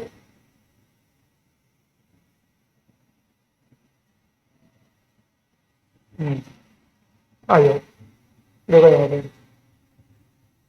ध्यान से फिगर देखना आप लोग, ठीक है। क्या यहाँ पर ये बेंडिंग ऑफ साइक्लिस्ट है, साइकिल वाला क्या हो रहा है, बेंड हो रहा है ना, तो थोड़ा सा बड़ा कर देता हूं मैं ताकि आपको अच्छे से दिखे। ठीक है, अब देखना कि ये कैसे बेंड हुआ है। इसका जो नॉर्मल है वो किस ओर जा रहा है, इसका जो नॉर्मल है वो किस ओर जा रहा है, इस ओर जा रहा है उसका नॉर्मल। नॉर्मल किस ओर जा रहा है, उसका इस ओर जा रहा है। और इसका ग्राउंड किस ओर है, इस ओर है।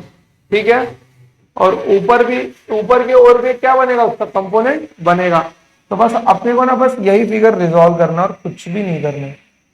बस यही फिगर रिजॉल्व करना है अपने को, अपना काम बहुत ही छोटा है। ठीक है, चलिए तो इसी फिगर को रिजॉल्व करना, तो रिजॉल्व करके लेते हैं हम लोग। चलिए, ये इस महाशय का नॉर्मल हुआ। ठीक है, चलिए इसका क्या हो गया, नॉर्मल हो गया। अब ध्यान से देखना, ये अगर साइकिल बेंड किया तो डेफिनेटली ये कहीं ना कहीं तो घूम रहा होगा, ये डेफिनेटली कहीं ना कहीं तो टर्न ले ही रहा होगा। बिना टर्निंग पॉइंट के तो ये अपने आप को बेंड करेगा नहीं।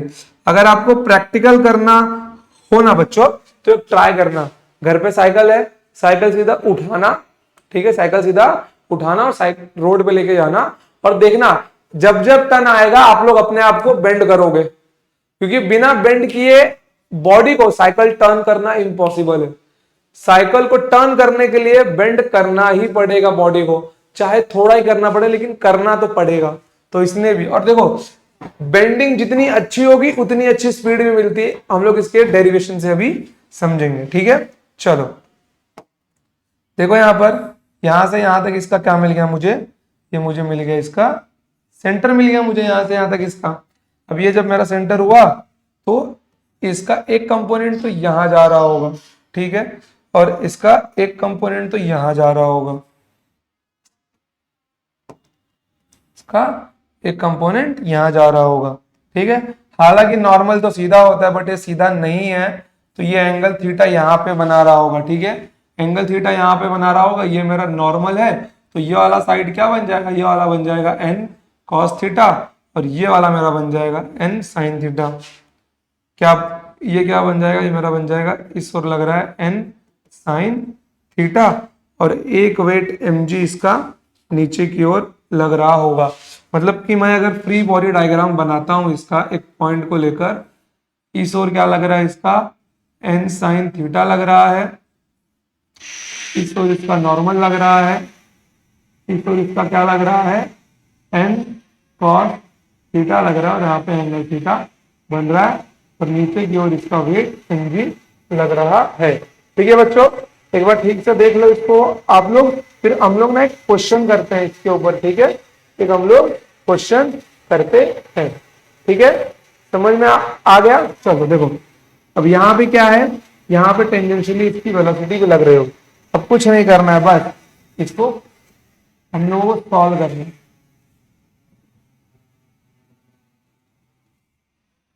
चलिए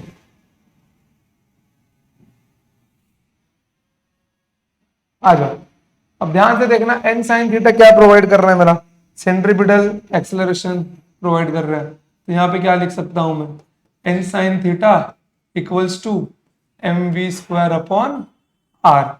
ठीक है, और यहाँ पे क्या मिल जाएगा, N cos theta equals to M G. तो ये दो इक्वेशन मिल गया मुझे, इक्वेशन 1 एंड इक्वेशन 2। वेट जरा देखो, फ्रेम के बाहर तो नहीं जा रहा है ये, नहीं फ्रेम में ही है। चलिए कोई बात नहीं, तो इक्वेशन 1 और इक्वेशन 2 को डिवाइड करने पे क्या मिल जाएगा, divide equation 1 and equation 2। Divide करने पे क्या मिल जाएगा, इनको यहाँ पे देखिए जरा, डिवाइड करने के बाद इधर मिल जाएगा tan theta equals to, M से एम क्या होगा, कैंसिल होगा। ठीक है, एम से एम क्या होगा, कैंसिल होगा। देखो यहाँ पर M D square upon R divided by M G, M से एम कैंसिल हुआ, तो यहाँ पे क्या मिल गया मुझे, मुझे मिल गया V square upon R G tan theta. तो यहाँ पे v की वैल्यू क्या मिल जाएगी मुझे, v की वैल्यू मिल जाएगी मुझे under root R G tan theta, under root R G tan theta.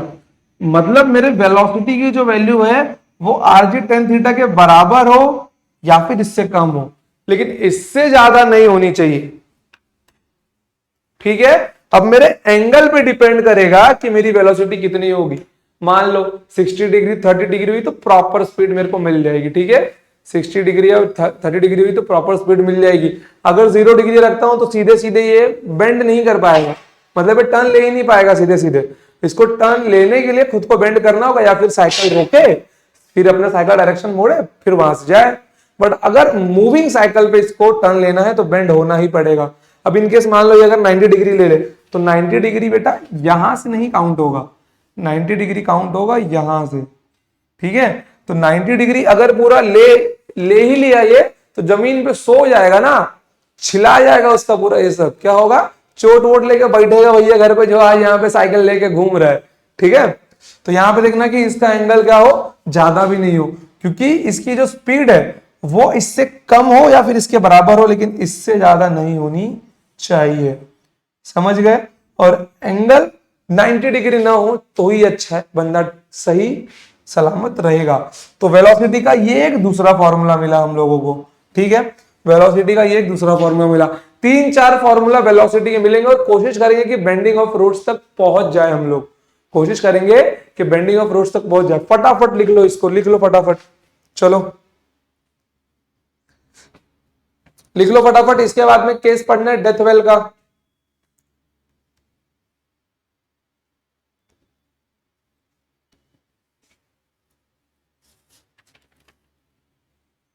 ठीक है बच्चों, चलो अब एक काम करते हैं, क्वेश्चन करके लेते हैं। किसके ऊपर मालूम है, या इसके ऊपर, इसके ऊपर एक क्वेश्चन करके लेते हैं। क्या है, मुझे डायग्राम नहीं बनाना ना, यहाँ पे जुगाड़ है अपने पास, हम जुगाड़ करेंगे, आप डायग्राम बनाओ क्वेश्चन का। चलिए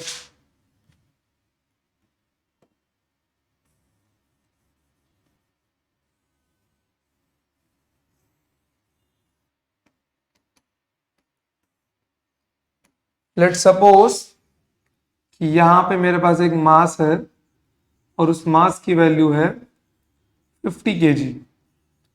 ठीक है, और यहां पे जो रेडियस है मेरा वो है मेरा 2 metre.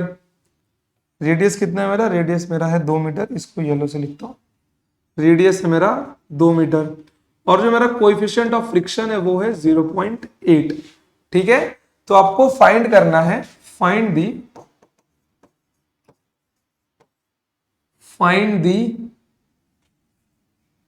Speed of a car, speed of car for safe turn, for safe turn. ठीक है, कुछ ऑप्शंस दे ही देता हूं मैं आपके लिए। ऑप्शन ए है आपका 6 मीटर पर सेकेंड, ऑप्शन बी है आपका 7 मीटर पर सेकेंड, ऑप्शन सी है आपका 8 मीटर पर सेकेंड, ऑप्शन डी है आपका 2 मीटर पर सेकेंड। चलिए सॉल्व कीजिए आप लोग इसको। लीजिए 2 मिनट लीजिए, दिया मैंने आपको। वीडियो कहीं पॉज वॉज नहीं करना आपको, 2 मिनट लीजिए, इसको सॉल्व कीजिए बिल्कुल एकदम अच्छे से। चाहिए तो मैं आपके लिए टाइमर भी लगा देता हूँ। ठीक है, टाइमर यहीं कहीं है, रुक जाओ, ये रहा। चलिए टाइमर लगाना है ना, अरे यार टाइमर लगाना है, 2 मिनट का मैं टाइमर लगा रहा हूं। ठीक है, चलिए मैं 2 मिनट के 2 सेकंड पहले टाइमर बंद कर दूंगा क्योंकि ये आवाज करने लगता है। ठीक है, चलिए क्वेश्चन सॉल्व कीजिए और खुद से ट्राई कीजिए कि देखिए इसका आंसर क्या आता है option A B C D में से, और कमेंट सेक्शन में बताना जरूर कि आपने क्वेश्चन को ट्राई किया है। ठीक है बच्चों, चलिए ताकि मुझे भी मालूम तो पड़े कि आप लोग क्वेश्चन ट्राई कर रहे हो कि नहीं।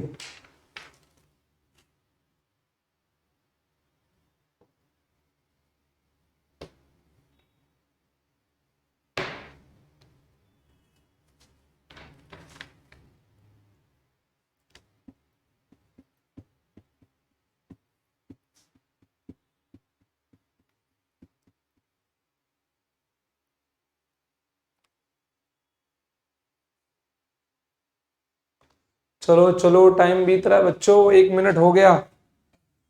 ओके। और एक मिनट, फॉर्मूला आप सबके सामने ही है। कौन सा वाला? वो रहा, रूट म्यू जी आर वाला। म्यू की वैल्यू 0.8 दी है। चलो लेट गेस कर लो कि जी की वैल्यू 10 है। अगर कोई 9.8 लेके कर ला होगा तो काम करो, जी की वैल्यू 10 ले लो, 10 मीटर पर सेकंड स्क्वायर। 9.8 मत लो, अगर कैलकुलेशन टफ बन जाएगी तो 9.8 ही ले लो, ठीक है? 10 ले लो, 10।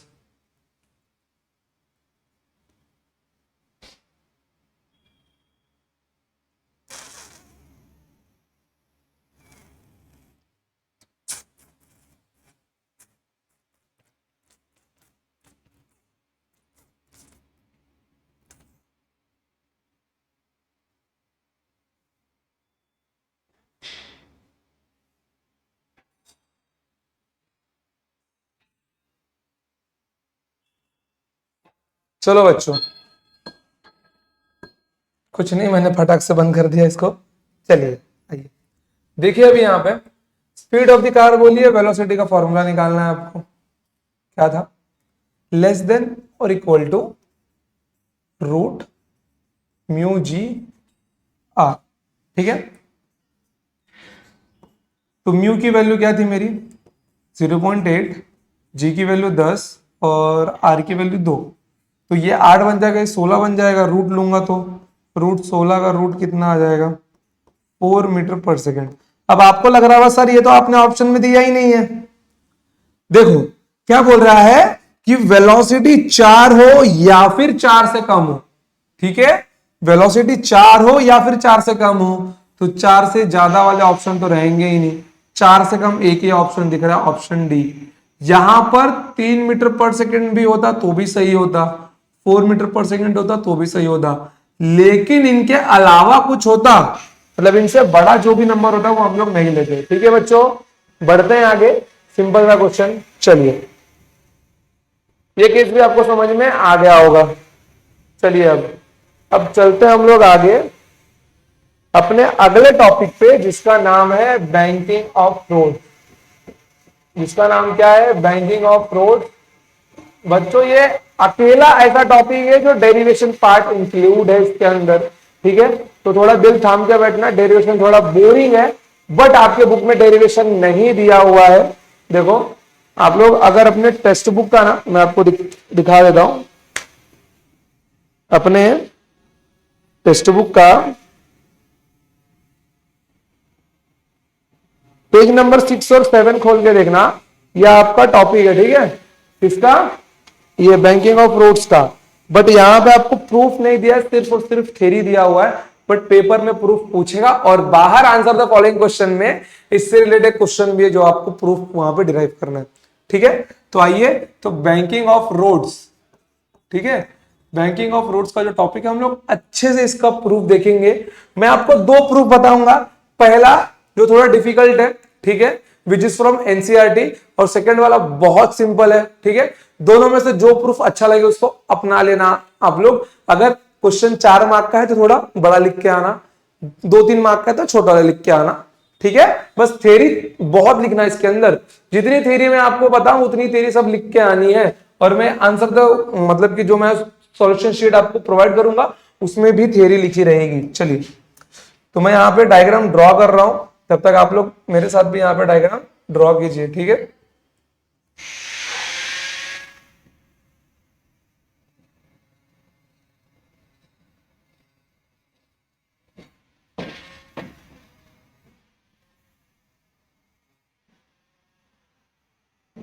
आप लोग भी डायग्राम ड्रॉ करते रहिए मेरे साथ।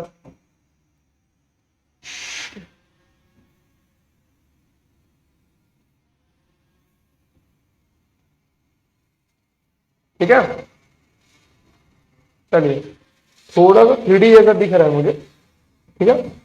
चलिए, सपोज यहां पर अपना कार है,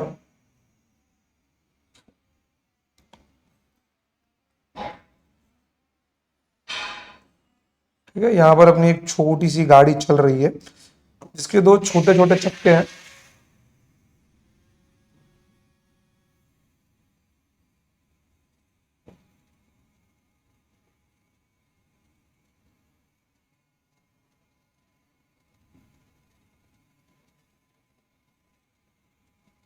ठीक है, चलिए, और वो सामने की ओर आ रही है, ठीक है, कंफ्यूज मत हो ना कि नीचे जा रही है। चलिए, अब ध्यान से देखो, ये गाड़ी एक सर्कुलर रोड पे चल रही है, जहां पर सर्कुलर रोड किसी एंगल थीटा पे उठा हुआ है। अब बैंक का मतलब ही होता है कि किसी एंगल पे उठा हुआ होना। अब यहां से मैं इसके बारे में क्या क्या बता सकता हूं। सबसे पहली कॉमन बात कि इसका वेट mg होगा, ठीक है, इसका वेट क्या होगा, इसका वेट mg होगा। दूसरी बात, ये अगर जिस सरफेस के ऊपर ये है, सरफेस के साथ में, सरफेस के पैरेलल में इसके ऊपर एक फ्रिक्शनल फोर्स लग रहा होगा, ठीक है, और इसके परपेंडिकुलर मतलब कि इसके सीधा ऊपर यहाँ पे नॉर्मल लग रहा होगा, इसके सीधा ऊपर क्या लग रहा होगा, नॉर्मल लग रहा होगा, ठीक है, और यहाँ पे इसका खुद का इस सर्कल से रिलेटेड एक सेंटर भी होगा, ठीक है, सर्कल से रिलेटेड क्या होगा, एक सेंटर भी होगा,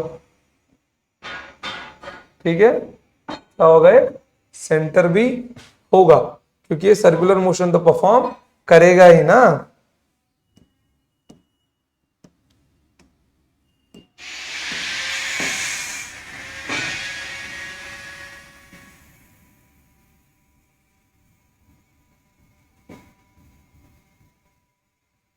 चलिए, ठीक है, ये दिख गया आपको, जिसका रेडियस आर है। अब बस मेरे को इसी फिगर को रिजॉल्व करके अपने वेलोसिटी की वैल्यू निकालनी है बाल को। चलिए, तो आइए लेट सपोज गेस करते हैं। मैं यहाँ पे एक पॉइंट मास मान लेता हूँ इसको, ताकि मेरे को थोड़ा सा रिजॉल्व करने में दिक्कत ना हो, ठीक है। चलिए देखिए यहाँ पर कि इसका वेट mg तो हमेशा नीचे की ओर रहेगा, ठीक है, इसका वेट mg हमेशा नीचे की ओर रहेगा, ओके, और इसका फ्रिक्शनल फोर्स ऐसा होगा, ठीक है, तो इसका क्या मिलेगा, फ्रिक्शनल फोर्स मिलेगा। सेंटर की ओर इसका एक सेंट्रीपिटल फोर्स लग रहा होगा, सेंटर की ओर इसका एक सेंट्रीपिटल फोर्स लग रहा होगा, ओके। फिर उसके बाद में इसका जो एक नॉर्मल यहाँ पे लग रहा होगा, जो इसकी क्या होगा, परपेंडिकुलर में रहेगा, सरफेस के परपेंडिकुलर में रहेगा इसका नॉर्मल, ठीक है। अब जब mg नीचे लग रहा है तो ऊपर भी तो एक कंपोनेंट लग रहा होगा मेरा, ऊपर भी क्या लग रहा होगा, ऊपर भी मेरा एक कंपोनेंट लग रहा होगा। चलिए, अब ध्यान से देखना, मैं यहां पे ना थोड़ा इस फिगर को इस पॉइंट मास पे लेके जाता हूं, और ये है उसका वो डायरेक्शन जो सेंट्रीपिटल फोर्स के ओर है, ठीक है, मतलब जो टुवर्ड्स द सेंटर है। अगर ये थीटा है तो ये भी थीटा होगा, इसके डायरेक्शन में क्या है, मेरा फ्रिक्शनल फोर्स है। तो मैं क्या बोल सकता हूं कि अगर ये थीटा है तो इन दोनों के बीच में एंगल कितना होगा, थीटा होगा, ठीक है। अगर ये थीटा है तो इनके बीच में एंगल कितना होगा, थीटा होगा। अब ध्यान से देखना कि नॉर्मल और एफ आपस में क्या है, परपेंडिकुलर है, नॉर्मल और एफ आपस में क्या है, परपेंडिकुलर है। ये थीटा है तो ये क्या होगा, 90 माइनस थीटा होगा। अब ध्यान से देखना, ये वाली लाइन और ये वाली लाइन आपस में क्या है, परपेंडिकुलर है। तो अगर ये 90 माइनस थीटा है तो ये भी क्या होगा, थीटा होगा। बस मुझे जितना काम भर का था मिल गया, ये 90 माइनस थीटा निकाल दो। अब मुझे मेरे एंगल्स मिल गए, कंपोनेंट क्या क्या आ सकते शायद मैं बता पाऊं, बट जितना चाहिए था उतना मुझे मिल गया। बट कल इसको रिजॉल्व करना है। एफ यहाँ पे है तो यहाँ पे और यहाँ पे अपने को दो कंपोनेंट छोड़ेगा, ठीक है। फ्रिक्शन का पहला कंपोनेंट क्या आएगा, वो यहाँ पे आएगा, ठीक है। तो देखते हैं यहाँ पे क्या मिल जाएगा, यहाँ पे मिल जाएगा एफ कॉस थीटा, और यहाँ पे क्या मिल जाएगा उसको, एफ साइन थीटा। तो मैं थोड़ा इसको ब्लू में रखता हूँ, ठीक है, इसको मैं ब्लू में रखता हूँ। ये क्या मिल जाएगा मुझे, एफ साइन थीटा मिल जाएगा। कोई प्रॉब्लम है, ये एन है तो थीटा से लगा हुआ, ये क्या मिल जाएगा मुझे, एन कॉस थीटा मिल जाएगा। कोई प्रॉब्लम नहीं है, ये क्या मिल जाएगा मुझे, एन कॉस थीटा मिल जाएगा। और ये क्या है, यहाँ से थीटा से लगा हुआ नहीं है तो ये एन साइन थीटा मिल जाएगा, ठीक है। लगभग मुझे मेरे सारे फोर्सेस मिल गए, लगभग मैंने फिगर को पूरा रिजॉल्व कर लिया। बस इससे ही मुझे मेरा आंसर निकालना है।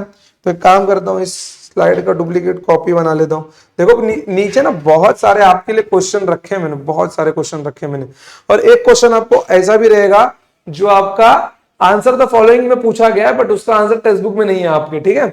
चलिए आइए, तो यहां पे मैं इसको कॉपी कर लेता हूं। चलिए ठीक है बच्चों, चलो मैंने इसको कॉपी किया, सेम स्लाइड है, कोई बात नहीं। चलो, तो इस फिगर की तो जरूरत नहीं है, मे बी ये शायद आपने बना लिया होगा, जरूरत है सिर्फ इसकी। तो इस महाशय को मैं यहाँ पे लेके आ रहा हूँ, फ्रेम में दिख रहा है ना, चलो बराबर दिख रहा है, हम नहीं दिखे कोई बात नहीं, बट फिगर दिखना चाहिए आपको। तो यहाँ पे ध्यान से देखना कि n sin थीटा और f cos थीटा क्या प्रोवाइड कर रहे हैं, आप सेंट्रीपिटल एक्सेलरेशन प्रोवाइड कर रहे हैं, मतलब ये सेंट्रीपिटल फोर्स के बराबर होगा। तो पहला इक्वेशन क्या मिल जाएगा मुझे यहाँ पर, n sin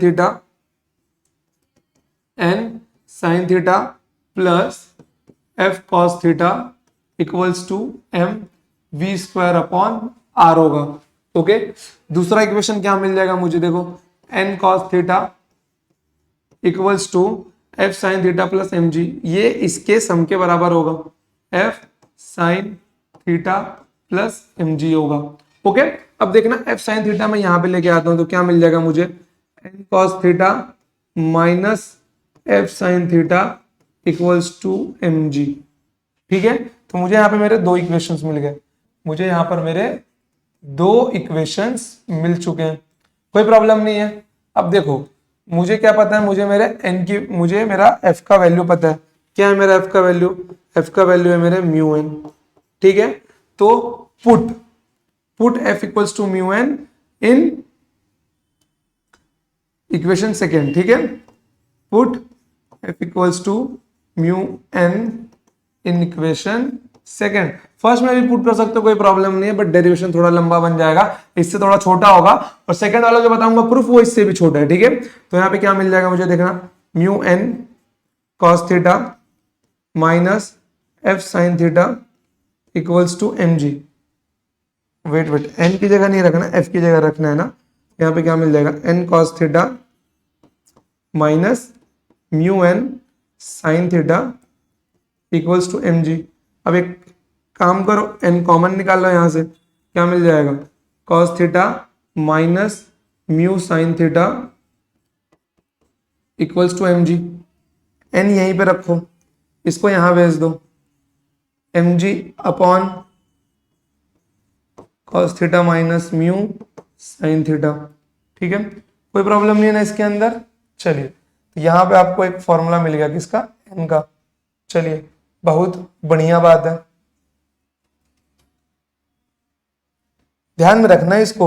अब यहाँ पे काम कीजिए, पुट n की वैल्यू कहां पर, n के अंदर, और यहाँ पे f का वैल्यू भी है। ठीक है, चलिए, put value of n in equation first, put value of n in equation first. तो यहाँ पे ये आपका क्या है, n साइन थीटा है। ठीक है, पहले n कॉमन निकाल लो इसमें से। ठीक है, ये आपका म्यू n बन जाएगा। ठीक है, mu n cos theta equals to m v square upon r। ध्यान से देखना, मैंने n कॉमन लिया, तो यहाँ पे क्या मिल जाएगा मुझे, n sine theta plus n mu cos theta plus mu cos theta equals to m v square upon r मिल गया। एक काम करते, ये लाइन ना नीचे लिख देते हैं, कोई दिक्कत नहीं है, और इक्वेशन चेंज किए देते हैं, ताकि पेपर में आप लोग जब लिखो ना एकदम प्रॉपर लिखना इसको। ठीक है, चलो इसको एक नया इक्वेशन बोल देता हूं, इक्वेशन नंबर 3 तो हो ही गया ना, 1 2 हुआ, तीसरी। ठीक है, चलिए, put value of n in equation third, put value of n in equation third. तो यहां पे कितना मिल जाएगा मुझे, अब देखो n की जगह पे क्या लिख दूंगा मैं, mg अपॉन, पहले ये लिख लो, sine theta plus mu cos theta upon, यहां पे क्या मिल जाएगा मेरे को, नीचे देखो mg upon cos theta minus mu sine theta. कोई प्रॉब्लम है नहीं, बराबर में M we square upon are.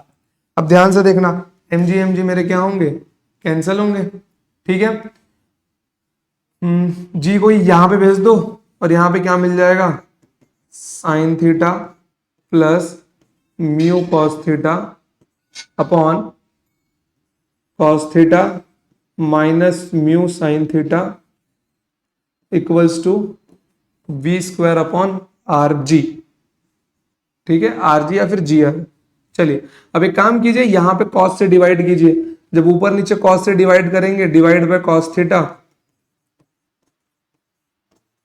Divide by cos theta, तो यहाँ पे क्या मिल जाएगा, यहाँ मेरा बन जाएगा टेन थीटा। अब बस डेरिवेशन के अंत में पहुंच गए हम लोग, यहाँ पे क्या मिल जाएगा मुझे, टेन थीटा मिल जाएगा।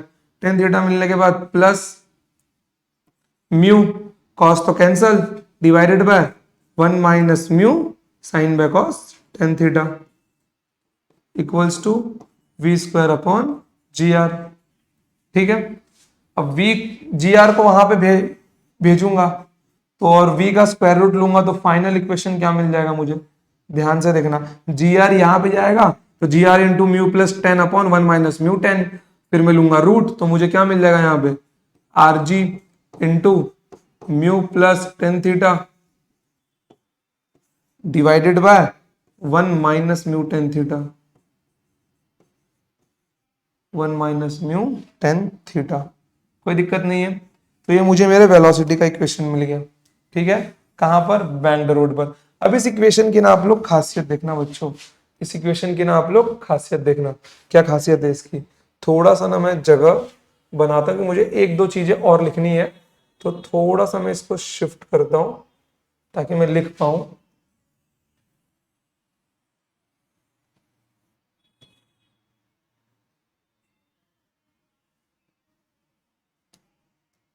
ठीक है, थोड़ा मैं इसको ऊपर शिफ्ट करूं और इसको रंग दे दो दूसरा, कोई प्रॉब्लम नहीं है। अब देखो, एक केस मानो, इफ थीटा इज 0, तो यहां पे v की वैल्यू क्या मिल जाएगी, टेन जीरो जीरो, नीचे टर्म बचा 1, कोई मतलब नहीं, टेन थीटा निकल जाएगा, यहाँ क्या बच जाएगा, root of mu ji R. देख रहे हो पहले वाला केस कि थीटा अगर मेरा 0 बन जाए, कि थीटा अगर मेरा 0 बन जाए तो ये फ्लैट रोड बन जाएगा, उसकी वेलोसिटी मिल गई मुझे यहाँ पर। अगर मैं यहाँ पे दूसरा केस मान लूं, if mu equals to 0, mu को 0 कर दे, फिर से नीचे 1, ऊपर ये 0, तो क्या मिल जाएगा, v equals to root of are G tan theta, root of are G tan theta. तो देख रहे हो सेकंड वाला केस, बेंडिंग ऑफ साइक्लिस्ट का फॉर्मूला मिल गया यहाँ पर। तो मतलब बैंकिंग ऑफ रोड करने से फायदा क्या होता है मालूम है, कि यहाँ पे दो दो वेलोसिटी का सहयोग मिल जाता है, कि अगर मे बी ऑब्जेक्ट अपने आप को बेंड नहीं कर पा रहा है तो भी उसको एक प्रॉपर वेलोसिटी वो गेन कर पाए, किसकी वजह से, बेंडिंग ऑफ रोड की वजह से। कि अगर रोड थोड़ा सा भी बेंड हुआ, ठीक है, तो भी उसको अपने आप को बेंड करने की जरूरत नहीं है, वो आराम से टर्न ले सकता है एक अच्छी स्पीड के साथ में।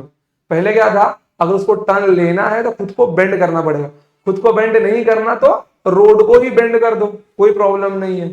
ठीक है बच्चों, चलो, तो ये दोनों केसेस आप लोग अच्छे से याद रखना। अब देखो, अब ये जो इतना बड़ा डेरिवेशन आपने यहाँ पे किया, ठीक है, ये जो इतना बड़ा डेरिवेशन मैंने यहाँ पर किया हुआ है, अब इसको थोड़ा मैं छोटा कर देता हूँ। ठीक है, थोड़ा सा छोटा कर देता हूं मैं। चलिए, तो काम करते हैं, सेम डायग्राम ले लेता हूं, ठीक है, तो बाकी की जो अनयूज्ड चीजें हैं वो मैं मिटा देता हूं, क्योंकि पीछे वाले स्लाइड पर सब मिल गया है मेरे को। चलिए, इसका यूज नहीं है, पीछे है सब, डोंट वरी, डरना नहीं है आपको, सब है अपने पास। चलिए, अब यहां पे करो direct divide equation 1 and 2, divide equation, ठीक है, डिवाइड इक्वेशन 1 एंड 2, ठीक है। डिवाइड करने पे क्या मिल जाएगा, देखो, डिवाइड करने में मिल जाएगा आपको n sine theta, n sine theta plus f cos theta divided by n cos theta. तो ये क्या हुआ, divided by n cos theta minus f sine theta equals to mb square upon r। क्या हो रहा है इसको, mb square upon r divided by mg। अब यहां पर क्या होगा मेरा, m से m कैंसिल होगा, m से m कैंसिल होगा, और एक काम करना, इसी के साथ में कर दो divide by divide by n cos theta, numerator and denominator, ठीक है। n cos थीटा से डिवाइड होते n n कैंसिल होगा, तो यहाँ पे साइन बाय कॉस क्या मिल जाएगा मुझे, टेन थीटा मिल जाएगा, प्लस क्या मिल जाएगा मुझे, ये टेन थीटा मिल जाएगा, ओके, ये टेन थीटा मिल गया, plus cos cos cancel, F by N क्या होता है, देखो यहां से मैं अगर एफ बाय एन निकालना चाहूं तो क्या मिल जाएगा मुझे, म्यू मिल जाएगा, समझ गए, एफ बाय एन क्या मिल जाएगा मुझे, म्यू मिल जाएगा। तो tan theta plus mu divided by one minus mu tan theta, n cos cancel होगा, f by n mu sine by cos tan equals to we square by are g. देख रहे हो, सीधा इक्वेशन अपने झोली में आके गिर गया बच्चों, ठीक है, सीधा इक्वेशन क्या हुआ, अपने झोली में आके गिर गया। चलो यहां पर अब डायरेक्ट मैं v का फॉर्मूला लिख दे रहा हूं, root of are g into mu plus tan theta divided by क्या मिल जाएगा, one minus mu tan theta, one minus mu tan theta, मिल गया आपको आपका फॉर्मूला, ठीक है बच्चों, कोई दिक्कत नहीं है, कोई दिक्कत नहीं है, डेढ़ डेढ़ घंटे का लेक्चर हुआ है अभी तक, ठीक है। चलो ये इतना हुआ, अब बस एक लास्ट टॉपिक छोटा सा बचा हुआ है, बैंकिंग ऑफ रोड आपने पढ़ लिया, बस एक कोनिकल पेंडुलम छोटा सा टॉपिक बचा हुआ है, उसको भी पढ़ लोगे, आत्मा को संतुष्टि मिल जाएगी आपको, ठीक है बच्चों। देखो ये जितना लंबा लेक्चर है ना आपका, इससे आपको ही फायदा होगा, ठीक है, इससे क्या होगा, इससे आपको ही फायदा होगा। देखो कोनिकल पेंडुलम क्या होता है, आपने पेंडुलम देखा होगा, ऐसे ऐसे रोटेट करता है, ठीक है, आगे पीछे आगे पीछे, कोनिकल कोन में घूमता है, कोनिकल क्या होता है, कोन में घूमता है। अपना लॉकेट निकालो तो गले से कोई भी, उसको कोन में घुमाओ, ठीक है, तो वो कोन में रोटेट होता है, तो वो कैसा होता है, देखो यहां पर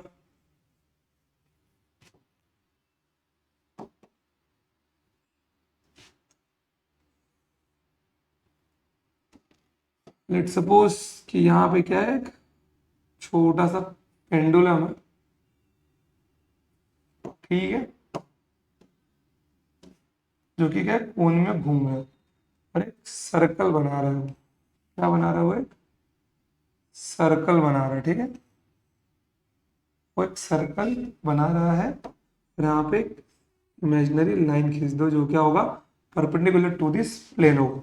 अब यहाँ पे क्या देखो, स्ट्रिंग है, स्ट्रिंग, रस्सी में ध्यान रखना हमेशा टेंशन पैदा होता है, नॉर्मल नहीं होता, नॉर्मल जब कुछ आपसे अटैच नहीं हो, अगर किसी चीज से अटैचमेंट है तो वहां पे नॉर्मल नहीं पैदा होगा, वहां पे क्या पैदा होगा, वहां पे टेंशन पैदा होगा, और इसका वेट एक mg नीचे की ओर जाएगा, और इसका एक कंपोनेंट जो इसको बैलेंस के लिए रहता है वो ऊपर की ओर जाएगा, ये एंगल थीटा है, तो ये एंगल भी थीटा होगा, ये t cos थीटा बन जाएगा अटैचमेंट की वजह से, और ये यहाँ पे क्या बन जाएगा, t sin थीटा बन जाएगा, कोई प्रॉब्लम नहीं है, ध्यान से देखना। अभी देखो पहला इक्वेशन क्या मिल जाएगा मुझे, t sin थीटा क्या प्रोवाइड कर रहा है मुझे, यहाँ पे t sin थीटा मुझे प्रोवाइड कर रहा है सेंट्रीपिटल एक्सेलरेशन, तो यहाँ पे क्या लिख सकता हूं मैं, t sin theta equals to mv square upon r, त्याच्यानंतर t cos theta equals to mg, ठीक है, दोनों को डिवाइड कर लो,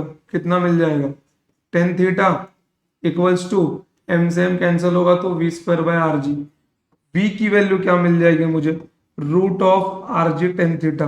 कुछ दिख रहा है बच्चों आपको, यहाँ पर क्या दिख रहा है, बेंडिंग ऑफ साइक्लिस्ट वाला केस, कि सेम यहाँ पे क्या हो रहा है, ये बंदा बेंड हुआ है, मान लो अपने नॉर्मल से, ठीक है, रोटेट करने के लिए, टर्न लेने के लिए क्या हुआ, ये बेंड हुआ है, तभी ये क्या हो रहा है, घूम पा रहा है, तो ये उससे कुछ मिलता जुलता ही केस है, ठीक है। बट अब आते हैं आपके बुक में टाइम पीरियड का फॉर्मूला डिराइव किया गया है, और मे भी शायद वो आपसे पूछा जाए, तो ध्यान से देखना, आप लोग इसको क्या लिख सकते हो, एक और फॉर्मूला में एम आर ओमेगा स्क्वायर लिख सकते हो, ठीक है। और आप लोग भी जानते हो कि यहाँ पर ये बॉब खुद एक आउटवर्ड फोर्स फील कर रहा होगा, जो एम वी स्क्वायर या एम आर ओमेगा स्क्वायर के बराबर होगा, सेंट्रीफ्यूगल फोर्स, ठीक है। तो ये इक्वेशन वन, ये इक्वेशन टू, अब एक काम करो, दोनों को डिवाइड कर लो, divide equation one and two, okay, तो यहां पे क्या मिल जाएगा, टी टी कैंसिल होगा, अब कुछ कैंसिल नहीं करना, टाइम पीरियड का फॉर्मूला निकालना तो ध्यान से देखना, इसको 10 मत कर देना, sine by cos theta equals to M से एम कैंसिल होगा तो क्या मिल जाएगा, देखो अब ना वी स्क्वायर बाय आर नहीं लेना आपको, ये लेना है M are omega square upon M G, तो एम से एम कैंसिल होगा तो यहाँ पे क्या मिल जाएगा are omega square upon g. तो ओमेगा स्क्वायर कितना मिल जाएगा, क्योंकि टाइम पीरियड ओमेगा में तो छुपा है, ओमेगा क्या होता है हमारा 2 पाई बाय टी ना, चलो तो यहाँ पे ओमेगा स्क्वायर क्या मिल जाएगा g sine theta upon r cos theta, ठीक है। तो ओमेगा क्या मिल जाएगा root of ji sine theta upon r cos theta. देखो ये मेरा स्ट्रिंग का लेंथ है, ये रेडियस है इसका, ये क्या है इसका रेडियस है। अगर मैं r बाय एल लिखूं तो ये क्या होगा साइन थीटा के बराबर नहीं होगा, opposite upon hypotenuse. r by L किसके बराबर होगा साइन थीटा के बराबर होगा मेरा, तो यहाँ पे मैं लिख सकता हूं root of ji sine theta upon R के बराबर क्या लिख सकता हूं मैं, यहाँ पे आर की जगह पे लिख सकता हूं मैं एल साइन थीटा, क्या लिख सकता हूं मैं आर की जगह पे L sine theta, L sine theta into cos theta, sine से साइन कैंसिल होगा, ओमेगा मतलब क्या होता है 2 पाई बाय टी होता है, ठीक है 2 पाई बाय टी होता है। तो मुझे अगर यहाँ से 1 बाय टी क्या मिल जाएगा 2 पाई नीचे जाएगा ना इसके, देखो तो 1 upon 2 pi root of l cos theta upon g. तो नेट टाइम पीरियड का फॉर्मूला यहां से क्या मिल जाएगा मुझे 2 pi root of l cos theta upon g. ये मुझे नेट मेरा टाइम पीरियड का फॉर्मूला मिल गया मेरे कोनिकल पेंडुलम से। और 1 बाय टी को हम लोग एन भी लिखते हैं, मीन्स नंबर ऑफ फ्रीक्वेंसी इसके अंदर, ठीक है। तो root of l cos theta divided by g भी लिख सकते हो, इंटू 1 अपॉन 2 पाई भी छोड़ना मत, ठीक है। थोड़ा इसको शिफ्ट किए देता हूं मैं,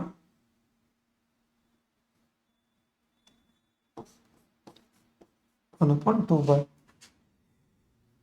ठीक है बच्चों। तो यहां पर आपका ये डेरिवेशन खत्म होता है, तो हमने चैप्टर के कोनिकल पेंडुलम तक का टॉपिक अच्छे से खत्म कर लिया है। कोई दिक्कत नहीं, डाउट वगैरह होंगे कमेंट सेक्शन में पूछ लेना, नेक्स्ट वीडियो में मैं उसको भी क्लियर कर दूंगा। तो नेक्स्ट टाइम आपका शुरू होने वाला है vertical circular motion, most important topic of this circular motion topic, ठीक है। सर्कुलर मोशन का मोस्ट इंपॉर्टेंट टॉपिक है वर्टिकल सर्कुलर मोशन। सीईटी में एक क्वेश्चन बनने के चांस पक्का होते हैं, और हम लोग एकदम डिटेल में जाके पढ़ेंगे वर्टिकल सर्कुलर मोशन, ठीक है बच्चों। तो आज के लिए इतना ही, मिलेंगे नेक्स्ट टाइम, टिल देन टाटा बाय बाय, जय हिंद जय भारत, लव यू ऑल।